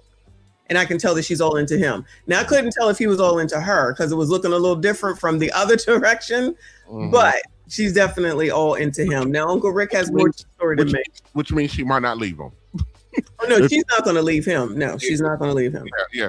And this might be authentically her. I have no idea. I'm just saying when I hear a lot of stuff that sounds good to me, I proceed with caution. Okay, well, I need to figure out why this is sounding so good to me. We're gonna be listening to her a little bit more in the coming months, okay? Because she's on the come up. Well, if you feel complete, then let's move on. So speaking about Meg Thee Stallion and her getting just $1,000 for just existing. Well, she wasn't just existing, but you get my point. She has a new song out. All That Wifey Ish Is Dead. I haven't heard it, but I've heard of it. I heard that line in a song. She's hurting. To be honest, though, so my brain thinks about this two ways, right? The first part is she should have just did that and came up with a song, which probably would have hit like crazy hard had she never talked about Clay. Like she probably should have just poured it into a whole new album, which would have went crazy because all like the wounded women would have been like, "This is my soundtrack. This that one right here," right? It's true. So that's number one. Number two, I really hate this for her because I just found out she's only 31, and that's like still very young and yet too old to be making certain types of mistakes based off of what you want out of your life. And sometimes I don't think that we as women are measuring the consequence. What man is going to want you when you say all that wifey ish is dead? Oh, you about to be so you just never want to be a wife? Oh, so that's what's in the new song that she put out. This dummy, knowing damn well she want to get married. Now you got this is like wash, rinse, repeat. The scammer song girl, Miami. She talking about she want to get married. These people are doing the same shit over and over and over again, and everybody's supposed to you all are supposed to forget about everything from the past, all the songs, just to let you niggas know we don't want y'all. Everybody's supposed to forget about all that. Now you're supposed to marry these people. Because they're just because the rest of them don't do it on the level that Meg and the other one doesn't mean that they're not following the same script. Would you not agree? Yes. And they come into the 30s. Now all of a sudden, everybody want to get married. Yeah, of course. What's her name has 2 kids. Miami has 2 kids. I guess at least Meg don't. But if she's now 30 some odd years old, came out here running off at the mouth, and now she making music talking about F that marriage wife shit, she gonna have a tough time. Go ahead. Gonna have a real hard. Does Meg have any kids? I don't know anything about this one, Meg Thee Stallion. Does she have any kids? No. She doesn't have any kids. No. And she acts, likes, and talks like she does, and she thinks somebody. That girl is built for what we call the Pookies and the Ray Ray. That's what she's built for. That was Clay proved that. Mm-hmm. Clay comes from a more I don't want to use the word refined, but he has a more established family in history and background about with a certain decorum and how we behave. And when they were out together, you can see him physically cringing with her behavior. Mm-hmm. Mm-hmm. That imagery, that video will live forever with guys of Clay and Up's ilk. They will never pick her because she's too much of an embarrassment. Correct. Now, who used the word nug? Tabavius Nim, like CJ said, they'll take her all day long. Mm-hmm. The futures of the world, they'll take her all day long because she fits their branding. Right. You know, and she, she's a known whore, so she'll fit the branding. And 31, I understand she's saying 31. It's not really, really, really, really young. It's not young. It's not. No. Nowhere near it. I mean, I'm not saying it's old, but it's not young. It ain't young. It Right. ain't young.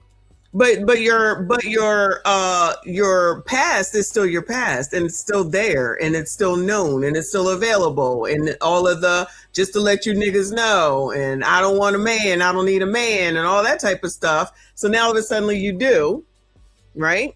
So now everybody's supposed to forget everything and take you seriously, and then you had the opportunity because somebody else pointed that out to make yourself to prove that you are not who you are on stage, and she effed it up. The biggest mistake I think that she made, besides the everything that she did beforehand, is that she told the business. She told the inside business of her and Clay. So then that means that if it's true, now if it's true, and if it's not true, it's still bad because then you're a liar, right? But you don't need to bring your shit to the internet. I would never bring personal shit to the internet like that. You know what I'm saying? Right. What the hell are we supposed to do with this except for talk about it and talk about you? And that's not going to help your relationship. So that shows everyone else that you cannot be trusted when the going gets tough. That's the best way to say it. Cannot be trusted. That's the thing a lot of women don't understand is when you behave with you with a guy and your behavior, if it rings not trustworthy. I told the lady, the last lady I was with, I said I could never bring you in my home and hand you the keys to the castle. I said, you're too comfortable with let the devil ride. So, which means, you know what I mean? You are too easily influenced. I can't trust you. There's that too. Yeah, that's a big thing now too. Go ahead. What's a big thing now?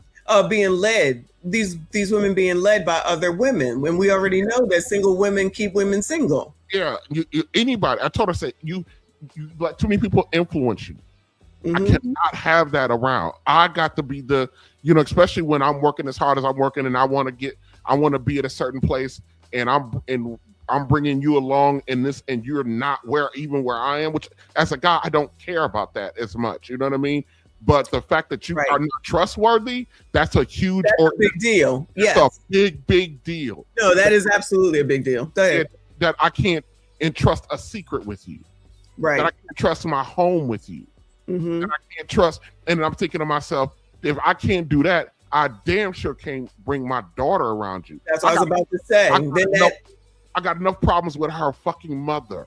I was about to say that. Then let's not forget your daughter too, because that's the even biggest deal right there. I'm gonna have to go to war if I'm able to get married or wherever to get again. Let's just say in the next 2 years, my daughter's still a minor.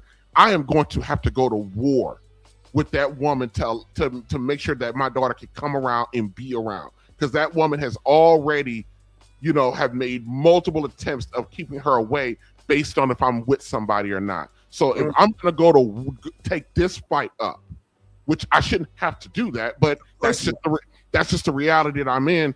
You have to be somebody that I can trust. And I'm going to go to war, and I don't like going to war. Right. And you're giving another reason why people don't want to deal with people that have children. And honestly, I've been the same way. So I understand. I get it. You always got to deal with somebody else. That's why I was like, nobody else gets to, you get to call mom because none of them had you. I don't do that. We're not bringing other people in. That's just too much confusion. We can't do all that. It's too much. Yeah. Shout out to the Tip Network in the building. Thank you so much. He said, Messy and Real Bravado, my mastermind siblings, mastermind gang. My notifications are tripping. I just seen y'all now. All good in the hood. Thank you so much. Thank you for your support. Thank you for being here. Everybody, I know you already know. Let's make sure we follow Tip Network. Somebody drop RBN's channel as well, even though I know we all are already subscribed. If you're not subscribed here, make sure you subscribe and like the video, dislike the video, but do something to the damn live stream. Let's see what else she got to say. Because this is the thing. She already showed herself to be her music, and now her music is talking about how she don't want to be a wife. Ever? So, break down in detail how Megan Thee Stallion is wrong in the whole Klay Thompson breakup again, and I have a good follow-up for it. break that down? Like, how is she wrong? What did she do that? No, was she's so not wrong? wrong. There's nothing she did that Well, was what did she wrong. do that made I her think that not she look favorable? allowed herself. People view Klay Thompson as being a classy type of guy Mm-hmm. based on his stock. I'm not talking about the decisions that he makes. I'm not talking about the experiences he's had. I'm talking about the stock that he comes from is good stock, right? People will invest in good stock. Meg is a beautiful woman, and yet her music, one of her songs is called WAP. Not really a high value feminine vibe at all. It's actually the complete opposite of that, right? So if that's just your music, when she dated Klay, it was an opportunity for her for people to see, okay, maybe she's not quite her music. Maybe that's really just when she puts on an act, she puts on a facade, and she goes out and she makes her money that way. But the way that she responded to drag that man showed that you probably are your music. Why are you putting your business on Front Street? How did she try to drag him? By talking about, oh, he thinks that he could cheat on me, this, that, and the other. And I don't even know the entire story because I still don't think that Klay cheated. How the hell does the girl sitting there not know this? You know what I mean? I think she's just being a jackass, honestly. What did she do that was wrong? Child, she can't shut the fuck up. This is the same difference as giving up the bringing shame to the family name. You don't do that. Everybody has issues. You don't bring it to the public. These people just don't get it. They just think that they're supposed to word vomit all over the place. It's crazy.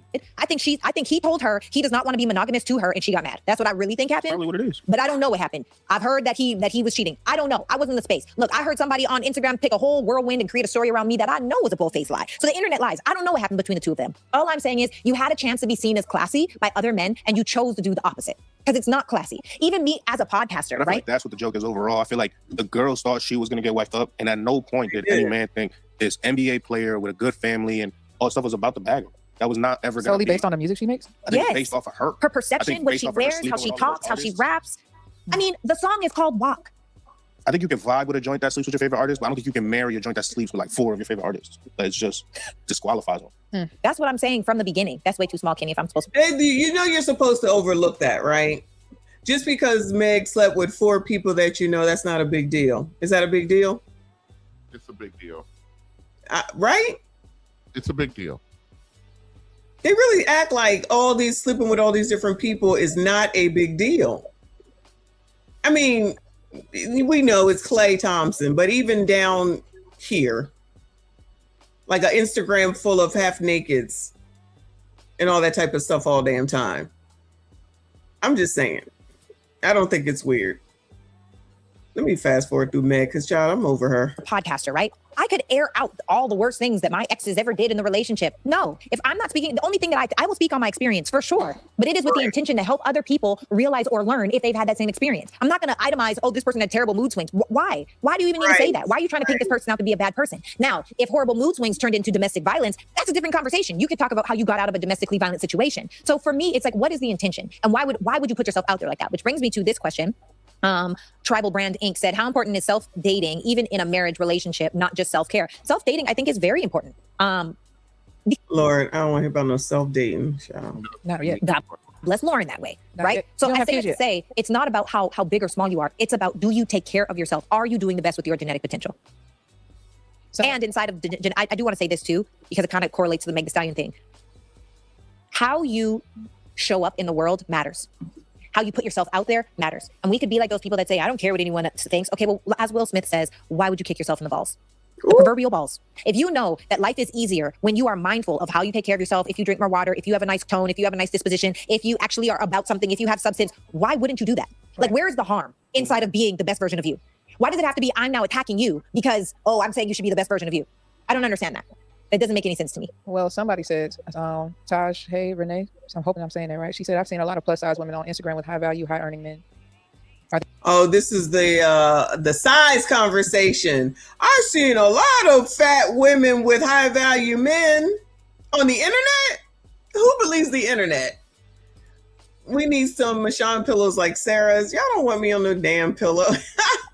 That don't even look like her with this blonde hair. I mean, them boobs look like her though. We know it's her. They always the high term high value has been so bastardized because they only equate it to money. When obviously it, when you want to look at it from Kevin Samuels, like his analysis of it, there's 7 different qualifying criteria. And he even said you can have the money in the world, but if all of these other things are not in play, and one of them is your reputation. Yep. You know, if those are not in place, then you're not high value. You're just a guy with a lot of money. But they all just focus on the money. He said the money is the entry point to high value. But then you also hear like Kendra Williams will say, you know, I don't know who created this high value man thing. Women created the high value man. Women created the standard for high value, huh? They did? Yes. Oh. Cosmo came out in the 80s with a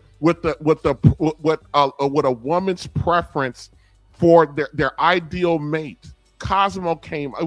It was Cosmo. Cosmopolitan magazine came out with it, and it listed and this was in the 80s, and they said high value men. The number one thing was income, and it back in the 80s they had to make at least $100,000 a year. Translate to that today's money.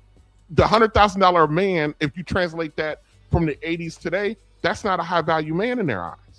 Oh, I didn't know that. Well, see, when Kevin talked about it, he broke down the historical nature of it too and where it came from. And he just added 2 or 3 caveats to it. But women came up with the whole notion and term of the high value man based on what their preference were for a man. Not that they would get that, but what they considered to be their ideal man. Women created the high value man archetype. Men did not, because men don't look at each other in that framework. Oh, okay. But then they're rejecting it because now that we got this archetype out here, some definition of it that they created, and a lot of them can't get that kind of guy, it's a problem. But also, this was created by Cosmopolitan magazine. This was a white woman's magazine. I was going to say Cosmopolitan had us in a chokehold, I would call it, in the 80s. They really did. That's how you got Jet and Ebony magazine, because of them. Really? They were the answer to the Cosmopolitan magazine because they wasn't letting, Chocolate Michonne on the damn covers or articles about Chocolate Michonne's lifestyle or what she needed. That was never their branding. Their branding was the New York socialite white woman. That was their branding. Yeah, that definitely was. Yeah, I agree with you. That's how, and then out of that response to that, much like it always is with us, that's where the Ebony magazines and stuff like that came about. Well, I thought black people created everything. All right, my bad. Was in charge for everything. All right, my bad. They masculine? I don't know. I don't think men are not sleeping on plus size women. I think men care more high value, rich, not. They just want someone they're vibing with for real.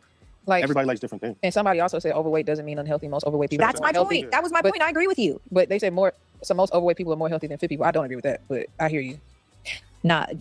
There's a point where if you don't have a health issue, but you're just overweight because of lack of discipline in how you eat and drink, because 80% of how we look and feel is our nutrition. It's only 20% the gym. Like if you never worked out, but you ate healthy, you're doing better than the person that eats fried foods every day, 3 times a day. Their life expectancy, statistically speaking, is probably shorter. We could look that up. You know what I mean? Like there's quantifiable evidence that has shown that, right? So I think that an old age or something like that, or that you're just saying that. No, I really don't. Okay. I feel like marriage, like to start from scratch with a whole person is so much work. You're telling me it definitely is. Beats for days. Thank you for the gold coins. Let me go back, see what they're talking about. Dating a man that's 65 and he don't want no kids either, and he's tired, right? Or I'm just gonna be single and be the best freaking mom in the history of moms ever. I don't think I would remarry. You don't think so? Why would you say that? But unless it's like you're saying an old age or something like that, or that you're just saying that. No, I really don't. Okay. I feel like marriage, like to start from scratch with a whole person is so much work. You're telling me you're just. I don't see it going left. How could it possibly even go left unless Brock just turns into a crazy, abusive lunatic? You guys also just got married real quick. Yeah. Say it again. You got married real quick. Yeah. You're learning each other. I know. So you don't know what you don't know. I know. I don't think it doesn't matter though. I really don't. Like I powerfully choose. I've chosen. I'm done. I hear that. I'm out the game. So you can't powerfully choose twice? That's how I feel. Even if he died, I don't know. No, but him dying and y'all getting a divorce are two different. Like you just assume everything is out of your control, or like it'll end in like a neutral whatever. But things end bad all the time. Yeah, I just don't see that for my life. I love that for you. Maybe I'm deluded. That's my delusion. I think I don't know how old she is, but child, after being married and with somebody for 30 some odd years, who the hell feels like doing that again? That's basically my whole adult life, you know? So I get it, but I'm looking at it from a different perspective. Why do y'all have a problem with the song Ain't Nothing Going On But the Rent? What is the problem with that song? I didn't know there was a problem with it. Yeah, because they always referencing that she's like, you got to have a job if you want to be with me. Is that weird? Because you're not going to not be working and dating me. That's just not going to work. Is that weird? No. Right. But But what they complain about, because the majority of these ladies out here, they got kids with men who don't work. that's not what that song is for. That's not what that song is about. I know. Yeah. Oh, okay. But I'm just saying how they're referencing it. You know what I mean? Yeah. And with the even with the no scrub song, I don't want to scrub either. I'm confused why y'all are upset about that. I would not want a man who was especially at this point, who don't have a car. Is that weird? Is that you don't have a job and you don't have a car, but I should want to be with you? Child, y'all just be talking. Stop just following what everybody says. You got to think about it a little bit, huh? But you're not out in the real world though, Sean. These ladies line up for those dudes. I know, I agree, but it used to, what I used to hear when I first came on here is all the men that had issues with those songs. They didn't have issues with the songs, and I understand why you said that. The issue wasn't with the songs; it was they used those songs as evidence of how a lot of sisters talk about black men.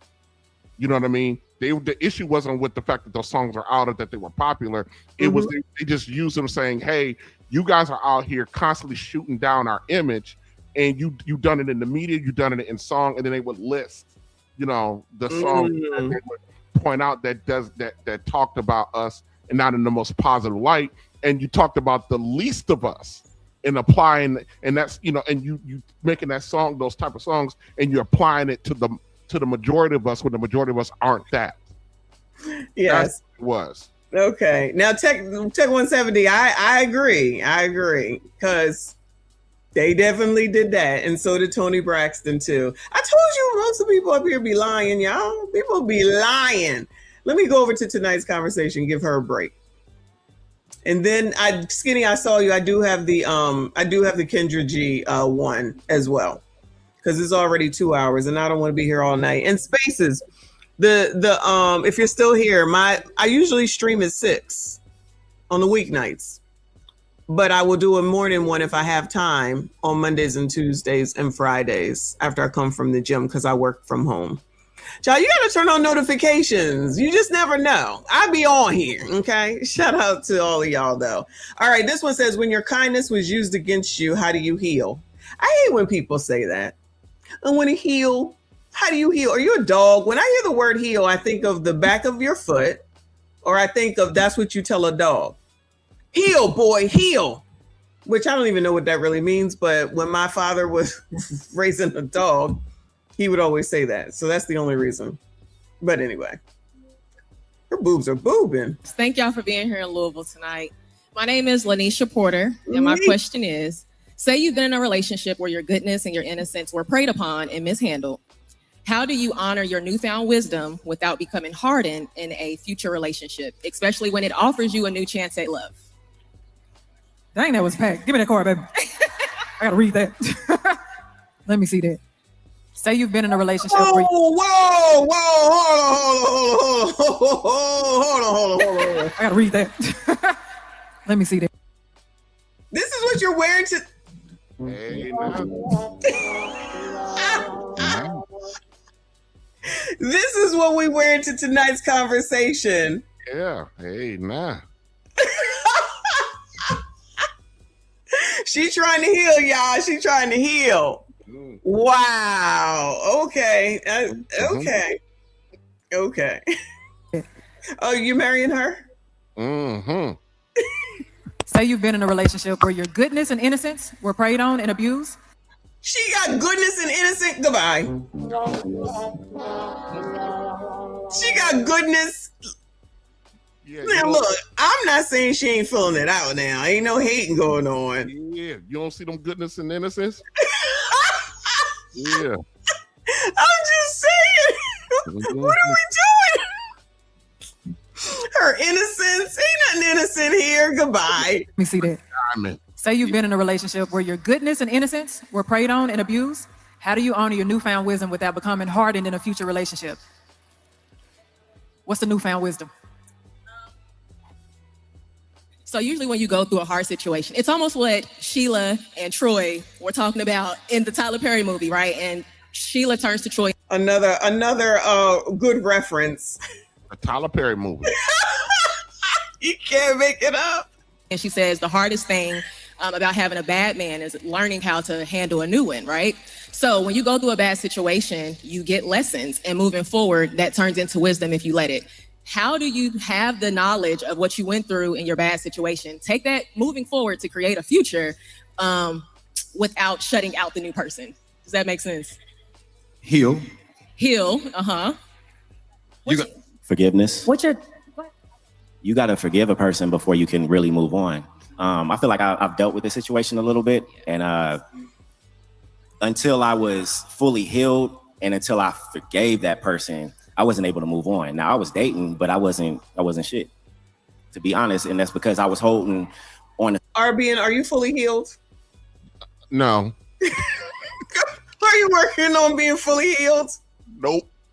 Gentlemen, sassies, are y'all fully healed? I'm gonna need y'all to heal, okay? What is he talking about? She's up here saying shit. What the fuck? So much baggage. Until you let that shit go and forget that person, you cannot be free. And they don't even know how to answer this question. Look how quiet they are. Because instead of saying we don't know, they're gonna stumble and mumble their way through something. Yes, that's exactly what's going on. You gotta give that lady what she wants, because she didn't pay $300 for a ticket there. So you gotta tell her something. I guess so, child. Woo! What you're describing is a trauma loop. We have to be very, very, very aware of our trauma loops, y'all. Because what happens? A trauma loop. Yeah, shout out to Dr. Brian. That must be that's in the textbook somewhere of the college she went to, wherever that is. That closed down. What happens is we get into new relationships, new circumstances, and we start to loop. That means we start to experience the same things we experienced in the past, and we start to act and behave as though it's happening right now. That's called a loop.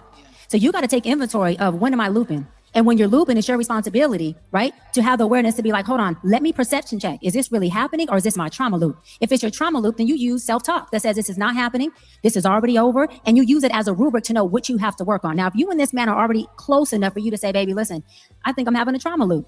This is really what's going on. We have to start communicating with the person we're with, y'all. We got to stop getting into relationships and saying you triggered me, knowing I came in here already fucking triggered, broken, and looping. Right. From the beginning, especially with the person who is new, who has your best interest at heart. The worst thing you want to do is be looping, bringing in your past. The worst thing you're going to do is come in looping. What the fuck is she talking about? They are probably in this audience eating this shit up. What is she talking about? I don't know. This is crazy. Don't you could be looping. Yo, who is listening to this lady? They still be listening to her. Yeah. Oh, Trauma. That's crazy. Having trauma responses and reactions, and this person doesn't even have the benefit of the doubt to know what you're going through. A real relationship is a relationship that you can open up to, be vulnerable with, and say, listen, this is who I am. This is the good, the bad, the ugly. You rocking with me? You rolling with me? Can you help me process through this? If he can't help you get through that, then guess what? He's not the man for you. And don't feel embarrassed about your shit. Learn how to love every part of you. That's what self-love is. Because until you can love yourself unconditionally, there won't be a human being on earth that can give you what you ain't give yourself.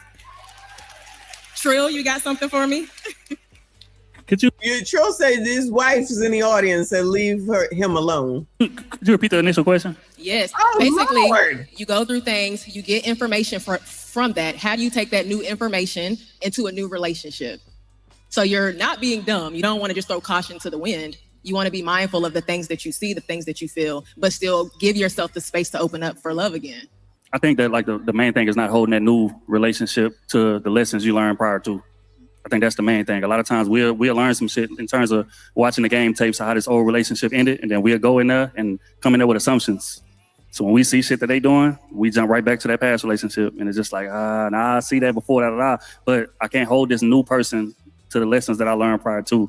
And I think as long as that's the case, then you'll be all right. But again, it's about learning those lessons. I think that that's the hardest thing. I think a lot of people don't necessarily learn the lessons they need to from prior relationships. They just, this shit ends and I jump into something else because I'm used to being in a relationship and I don't want to be alone. Oh my God. But I think it's pivotal that you learn something actually from the prior relationship and then go into a new relationship. But again, the key is not to hold that new person to what the old person did, and you're going to be straight. Kitty? Oh no, I'm not about to listen to her. So in other words, can you understand that what happened in this relationship you can't take to this relationship? I feel like that's all we're talking about. Yeah, I don't know. They're just making stuff up at this point. Looping. They don't looping. Yeah, they all looping right now. All of them, they're looping. Oh my God, they were stumped with that question. Like, what are we doing? And what is she asking? This is crazy. All right, I'm done with them, and I do not want to listen to your girl, unless you want to listen to her. No, Okay. I can look at her. Not today. We're gonna go to this one. Kendra Gilliams. So it says Kendra G gets cooked by Truth Hurts at Essence Fest. Just listen to the crowd. I'm excited. I don't know who Truth Hurts is. I think he's just somebody on Instagram, if I'm not mistaken. No, he has a channel. Only reason why I know him is through DJ Hemp with This Might Be Risky. They do a lot of collaborations together. That's the only reason why I know who he is. Oh, okay. It says down here, says they're asking for, but that could be a challenge too because we'll get women. I don't know. But that could be a challenge too because we'll get women that literally do make $300,000. Literally does have her own home. So now that's her requirement for a man. And if you go as a man, sometimes that man that matches her wage doesn't always select her in a romantic way. I know this about a lot of women that have their own money, right? There's a chapter in my book called It's True Accountability, right?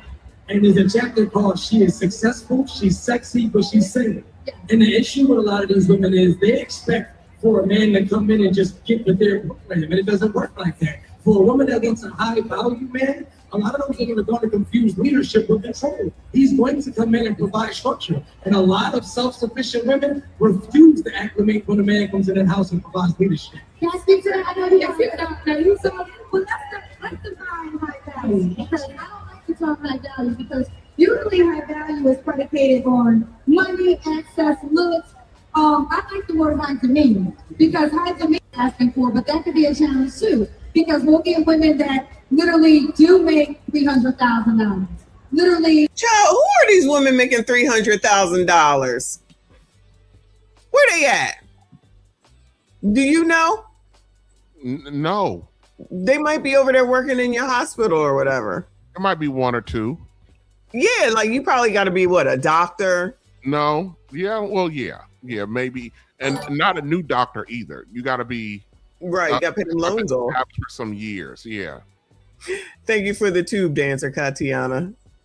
Katiana's mama. Not, most hospital doctors, like if they are they're employed by the hospital, they're not earning the $300,000-$400,000 a year salaries. They don't earn. They might be in the 170 to 210 range. No, well, that's good. That's good. Yeah. But how many are Black women? That's the question too. There's very few. Right. Yeah, very, very few. Now you may have one or two Black women on the executive side of HR, but that's about it. Right. But mostly the 300, I would say the 300K plus positions in healthcare are still dominated by men. Of course. Including the CEOs, the VPs, and all that stuff of these conglomerates. They're all men. They're all white men.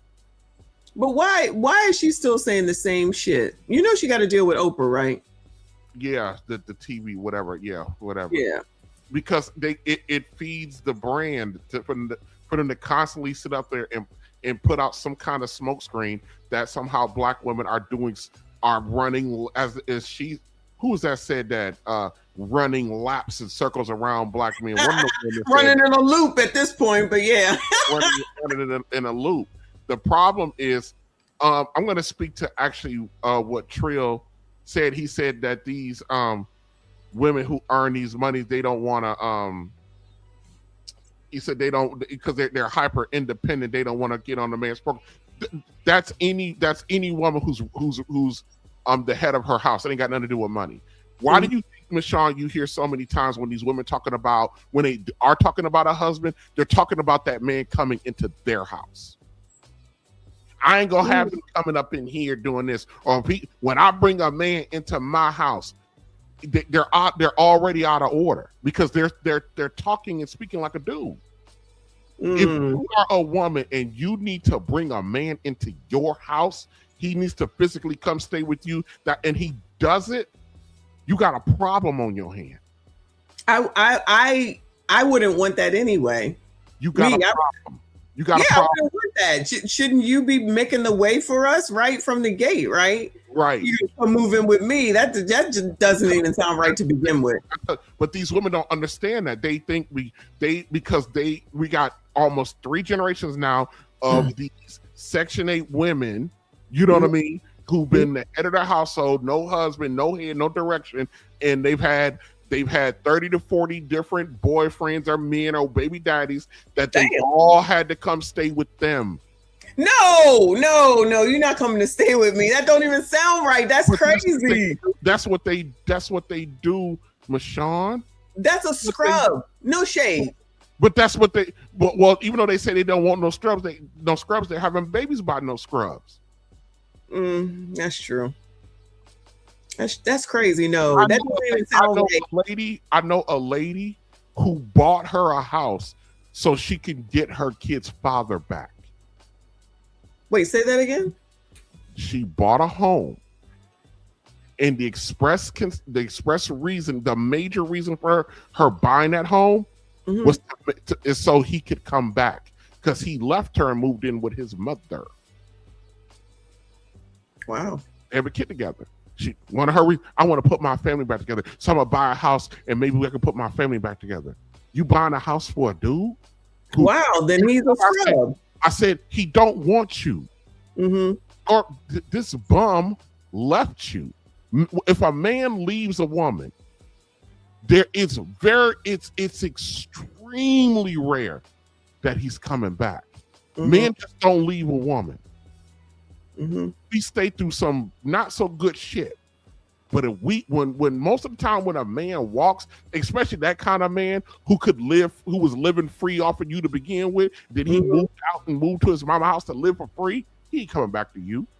Wow. You the problem, and you're gonna go out and buy yourself a home. I'm not saying you don't buy yourself a home, but your reasoning, one of your primary reasons, is to bring him back in there. By the way, he never showed up at that house. Oh, I was about to ask you. Wow. He's living with his mama 7 years later. Oh my God. What the hell? He got and I told her, I said, you need to think about this. Everything that he's doing at his mother's house, he could do at your house. So he ain't paying no bills over there.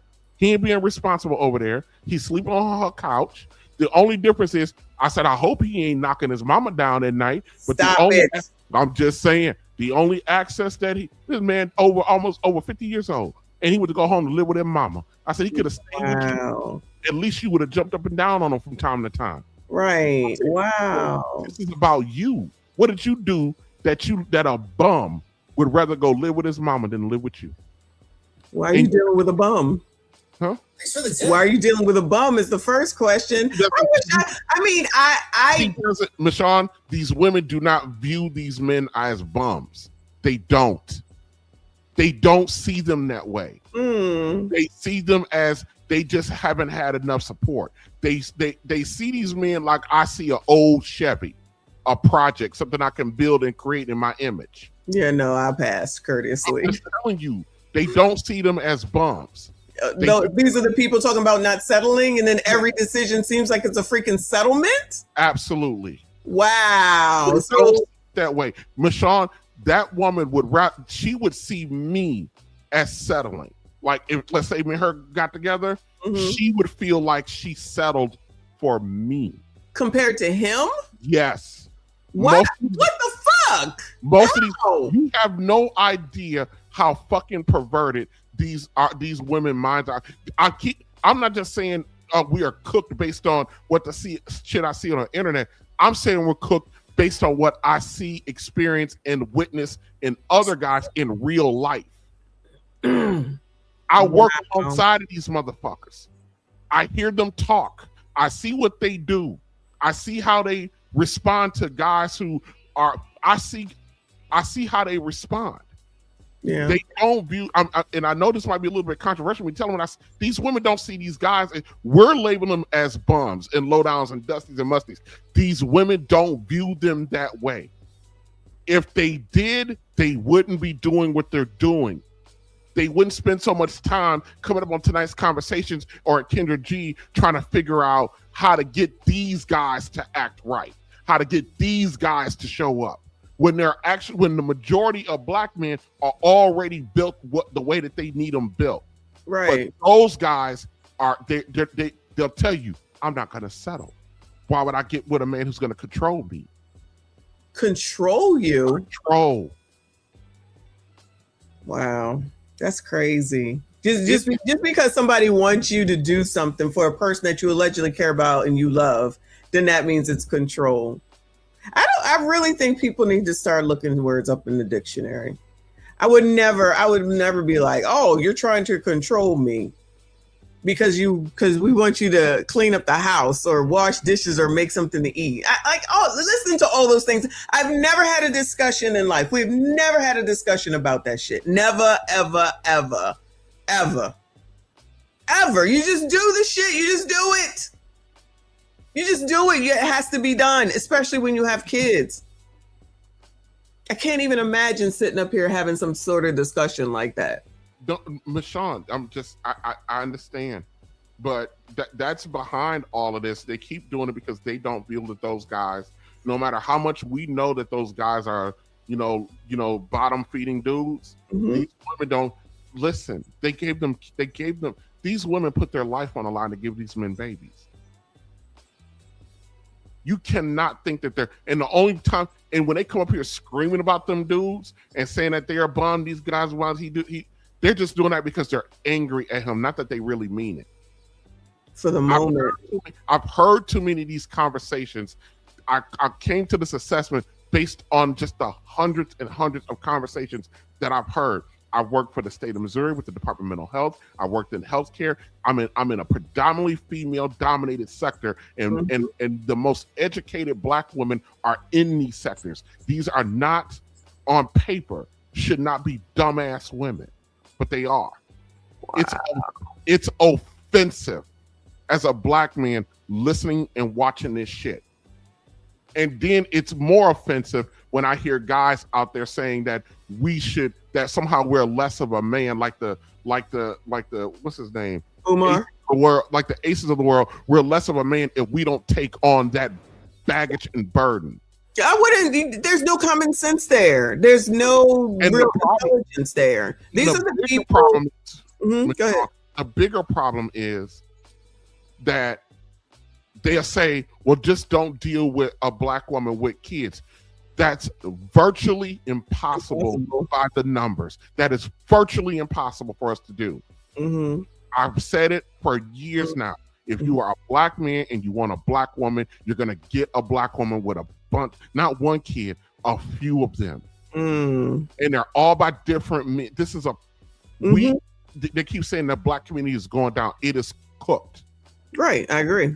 It's extinct. I agree. There's no such thing.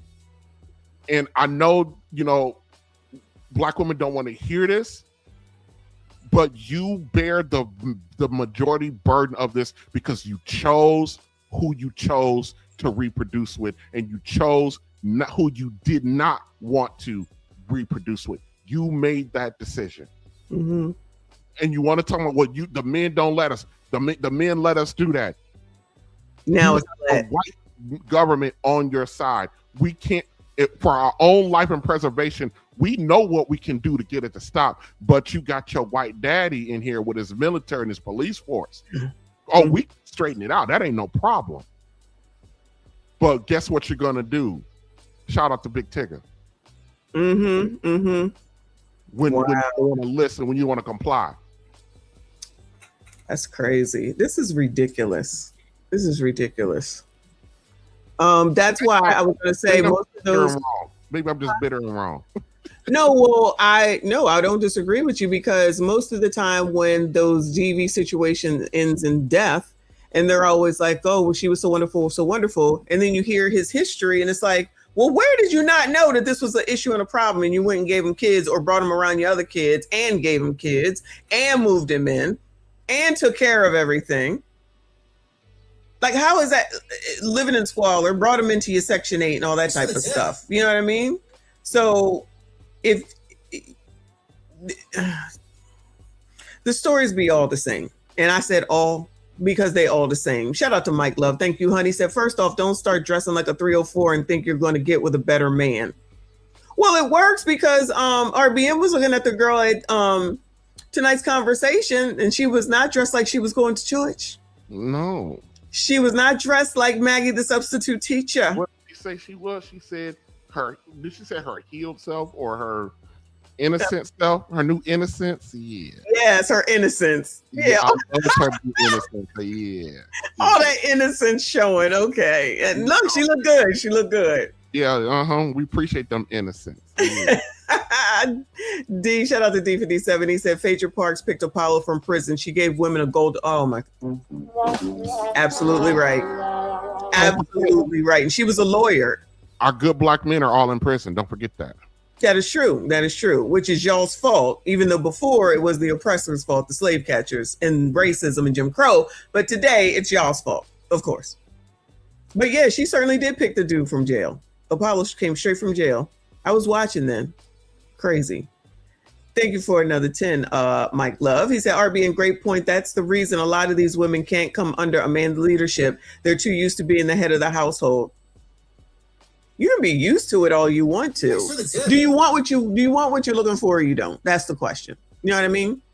So if you we had this discussion before. I know Uncle Rick is going, when he was talking about like breaking her in, whatever he's talking about, and we was doing free pod, and I was just like, well, I understand that if I'm with this man, this is what this man wants. So if I go to this man, I can't treat this man like this one, because this one is different from this one. Does that make sense? So it's about what you want when I'm with you, and then it's about what you want when I'm with you, because either I want to be with you or I don't. I feel like it's simple as that. Now, I didn't say you're gonna have me sitting up here putting Coke in my boobs and I'm supposed to run it with when I go on my cruise. No, I'm not talking about that. But like all the normal shit, you know what I mean? Mm-hmm. It's just, this is what you do. You're doing it at your home anyway, allegedly. So why would it be a problem to do it with him if this is who you want to be with? That's what I just don't get it. I just don't get it. Plus, again, you're doing it anyway. Somebody got to eat around here, especially if you got kids. Maybe they're not eating. Philip Sadiq, I appreciate you for the super sticker. Thank you so much. Shout out to TKC in the building. Kosher Clinician, thank you so much. He said, LTD, love, togetherness, and devotion is gone. Oh, a community communes. These women rebel, devalue themselves, and expect marriage. Masculinity is high. Unfortunately, yeah, that sounds about right. That's so sad to see. Love, togetherness, and devotion. Those are the words that don't get used, right? Those are the words that people should be using instead of some mess like whatever the hell that song is called. I forget now. Scamming, boosting, and all that other, all them other words. It's for the tip. Masculinity is high. I'm assuming you mean with women, of course. And then there's Meg, who gets the chance and then she F's it up. And then all these women are like, we stand with Meg. How? I wouldn't want to be with you if you coming out here giving out the family business. This is like I would never come out here and be like, if I was in the streets, let me say it this way. If I was in the streets, right? And then I met somebody and I'd be like coming out here talking about, damn, he put it down last night. It'd be all good and then in my throat. Every heifer from all over the daggone internet would be all over there. You know what I'm saying? Y'all don't even understand that these people don't understand how to keep stuff to themselves. There's no such thing as a secret. And then they word vomit on TikTok and then be mad when someone says something that they don't want to hear. Well, if you didn't tell us, we wouldn't know. Why is that such a hard concept? I'd be so confused.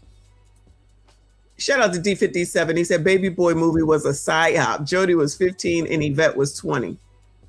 Really? I don't know. Yeah, I don't know their ages, and she got pregnant. Well, no, I don't know about that. He was not in school. Modern women yearn for that drama in their relationship. Well, no drama like Baby Boy. He's sitting at home with his mom and her new boyfriend. That was weird. Well, He that's was too old. life. Huh? That's the life. I can't do it. Baby Boy, high value man. Lord have mercy. These people are so ass backwards and nobody wants to listen. Nobody wants to hear anything. Everybody knows everything and show and prove that they don't know shit. I'm just saying. Anyway, that's really it because I don't want to sit through I don't have another tonight's conversation. So this was a lot of fun. Oh, good. Oh, good. Then we're gonna do it again. How about that? I need a male voice because I don't know all the male stuff. You know what I'm saying? Look, if Trent was still sitting up here, you'd be still on the first clip right now. I know. Trent likes to derail a shit in the moment and then get mad when you got to ask him, Trent, what the hell you talking about? Then he gonna get mad. Thanks for the tip. I'm supposed to be the tether interpreter. It's like I can't even understand it enough of the damn time. TK, huh? I said, you smell me? Right, exactly. Lord, it took me a while to understand what the hell that meant. Yeah, I was like, what? No, I'm not trying to smell you, bro. TKC, thank you for another 2. He said, masculinity is too expensive to give away for free. Don't do it. Don't do it. I know y'all know better, though. This is wild, though. Yeah. But, one final thought, a lot of black women, Michonne, out here, they really mistreat the men that like them. They mistreat the men that actually like them. Yeah, I believe it. So, and the first one's angry when that said black man moves on. Be the first one angry, like he did something to you. Yeah. It's wild. It's absolutely wild. Yeah, everything that's wrong is right, and everything that's right is wrong. I get it. All right, boo. Well, we'll talk, of course. Thank you so much for coming. I appreciate you. If somebody could drop RBN's channel again for me, please. Y'all make sure you subscribe to him. I'm gonna play this this video that whatchamacallit made, then I'm out of here. We'll talk, of course. Yep. Appreciate you. Shout out to all of y'all. Thank you so much. Appreciate you. Hit the like button for me. Subscribe if you are new. If you have not, thank y'all for hanging out today. Thank you for all the super chats. Shout out to D. He says Yvette's character was indeed 20 and Jodie was 15 when impregnated. In the movie, their child was 5. Oh my God. Debauchery all over the place. Y'all, if Kofa is still on, let's go ahead and go support Kofa. And then after that, go to RLV and support her because it's men's night and Uncle Rick is over there as well. So appreciate y'all. Hit the like button for me. If you didn't see it, shout out to JP for this video from the other day when I had on the sound thing and didn't even know it, having a rant. Appreciate y'all. I see you all in the next one. Now another anti-ruckus rant brought to you by the community. Viewer and audio discretion is highly advised. The community wants to take the word and hold up hoes, whores, OF people, people who put out STD named lip gloss, people who have slept with anybody and everybody at any time, people who talk about the AB clinic like they going to McDonald's, people who just say whatever comes to their mind, people who make songs about scamming, people who like people to pee on them, people who like to hang out with people that could be ABCD, but because they have enough money, it's okay. And then say that that's woman empowerment. So to be a whore is woman empowerment, and that's who runs the community. Y'all stand up for whores, and everybody's just supposed to go along with it. People like Tigger go along with it. Eddie Winslow, whatever his name is, allegedly goes along with it. and people are talking about white people are the problem. Colors, white people are not the problem. I don't care. Say what you want. White people is not the problem with the community. It's the fact that black people listen to famous people with yellow hair, pink hair, blue hair, nose rings, eye rings, tongue rings, lip rings, cheek rings, throat rings, boob rings. That's the problem. Liberals, progressives, and Democrats. That's the problem. Unfortunately, it always comes back to political because none of these people have subscribed would be a conservative person, even though black people are supposed to be conservative. And I still would like someone to answer the question. I know it's not a video that people are liking. That's okay. It's still there to watch. Which ancestor would come back today and say, thank you all for continuing my legacy? Which one? Name them. Which one? Name them. Will come back today and say, you guys are doing a great job. Thank you for continuing all my hard work. You're doing spades, child. Y'all are doing spades. So glad that I risked my life so that you all could become fucking whores.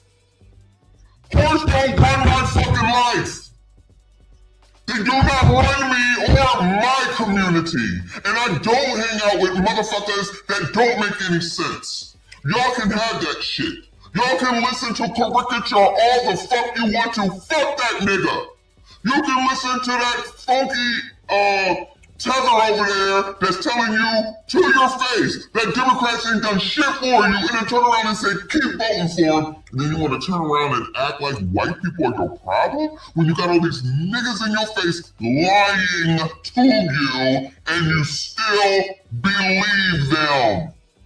And then you'll make some fucked up excuse because you fucked up and say, but white people do it too. But black people do it too. And yet black bitches always looking at white people for what the fuck it is that they do and then turn around talking about racism. Make it make sense. I still ain't seen to where, child, what is her name? Blonde hair. Child, the ESPN ex-person, child. You know what I'm talking about. In the state of Pennsylvania, politics can be very messy, pun intended. Today we embark on a new journey, not Jersey. That helps the state clean up its act. No more candidates that won't speak for people, talk shit, rant, and like by the community. We need a beacon of hope to transform us into a new beginning, fixing corruption and whoredom that bleeds through our cities. A candidate that is a funky ass. A candidate that is reliable, trustworthy, loves the kids, and ain't a hoe. A candidate that really wants to fix this shit. That candidate is Messy Miss Shawn for Pennsylvania State Senator 2030.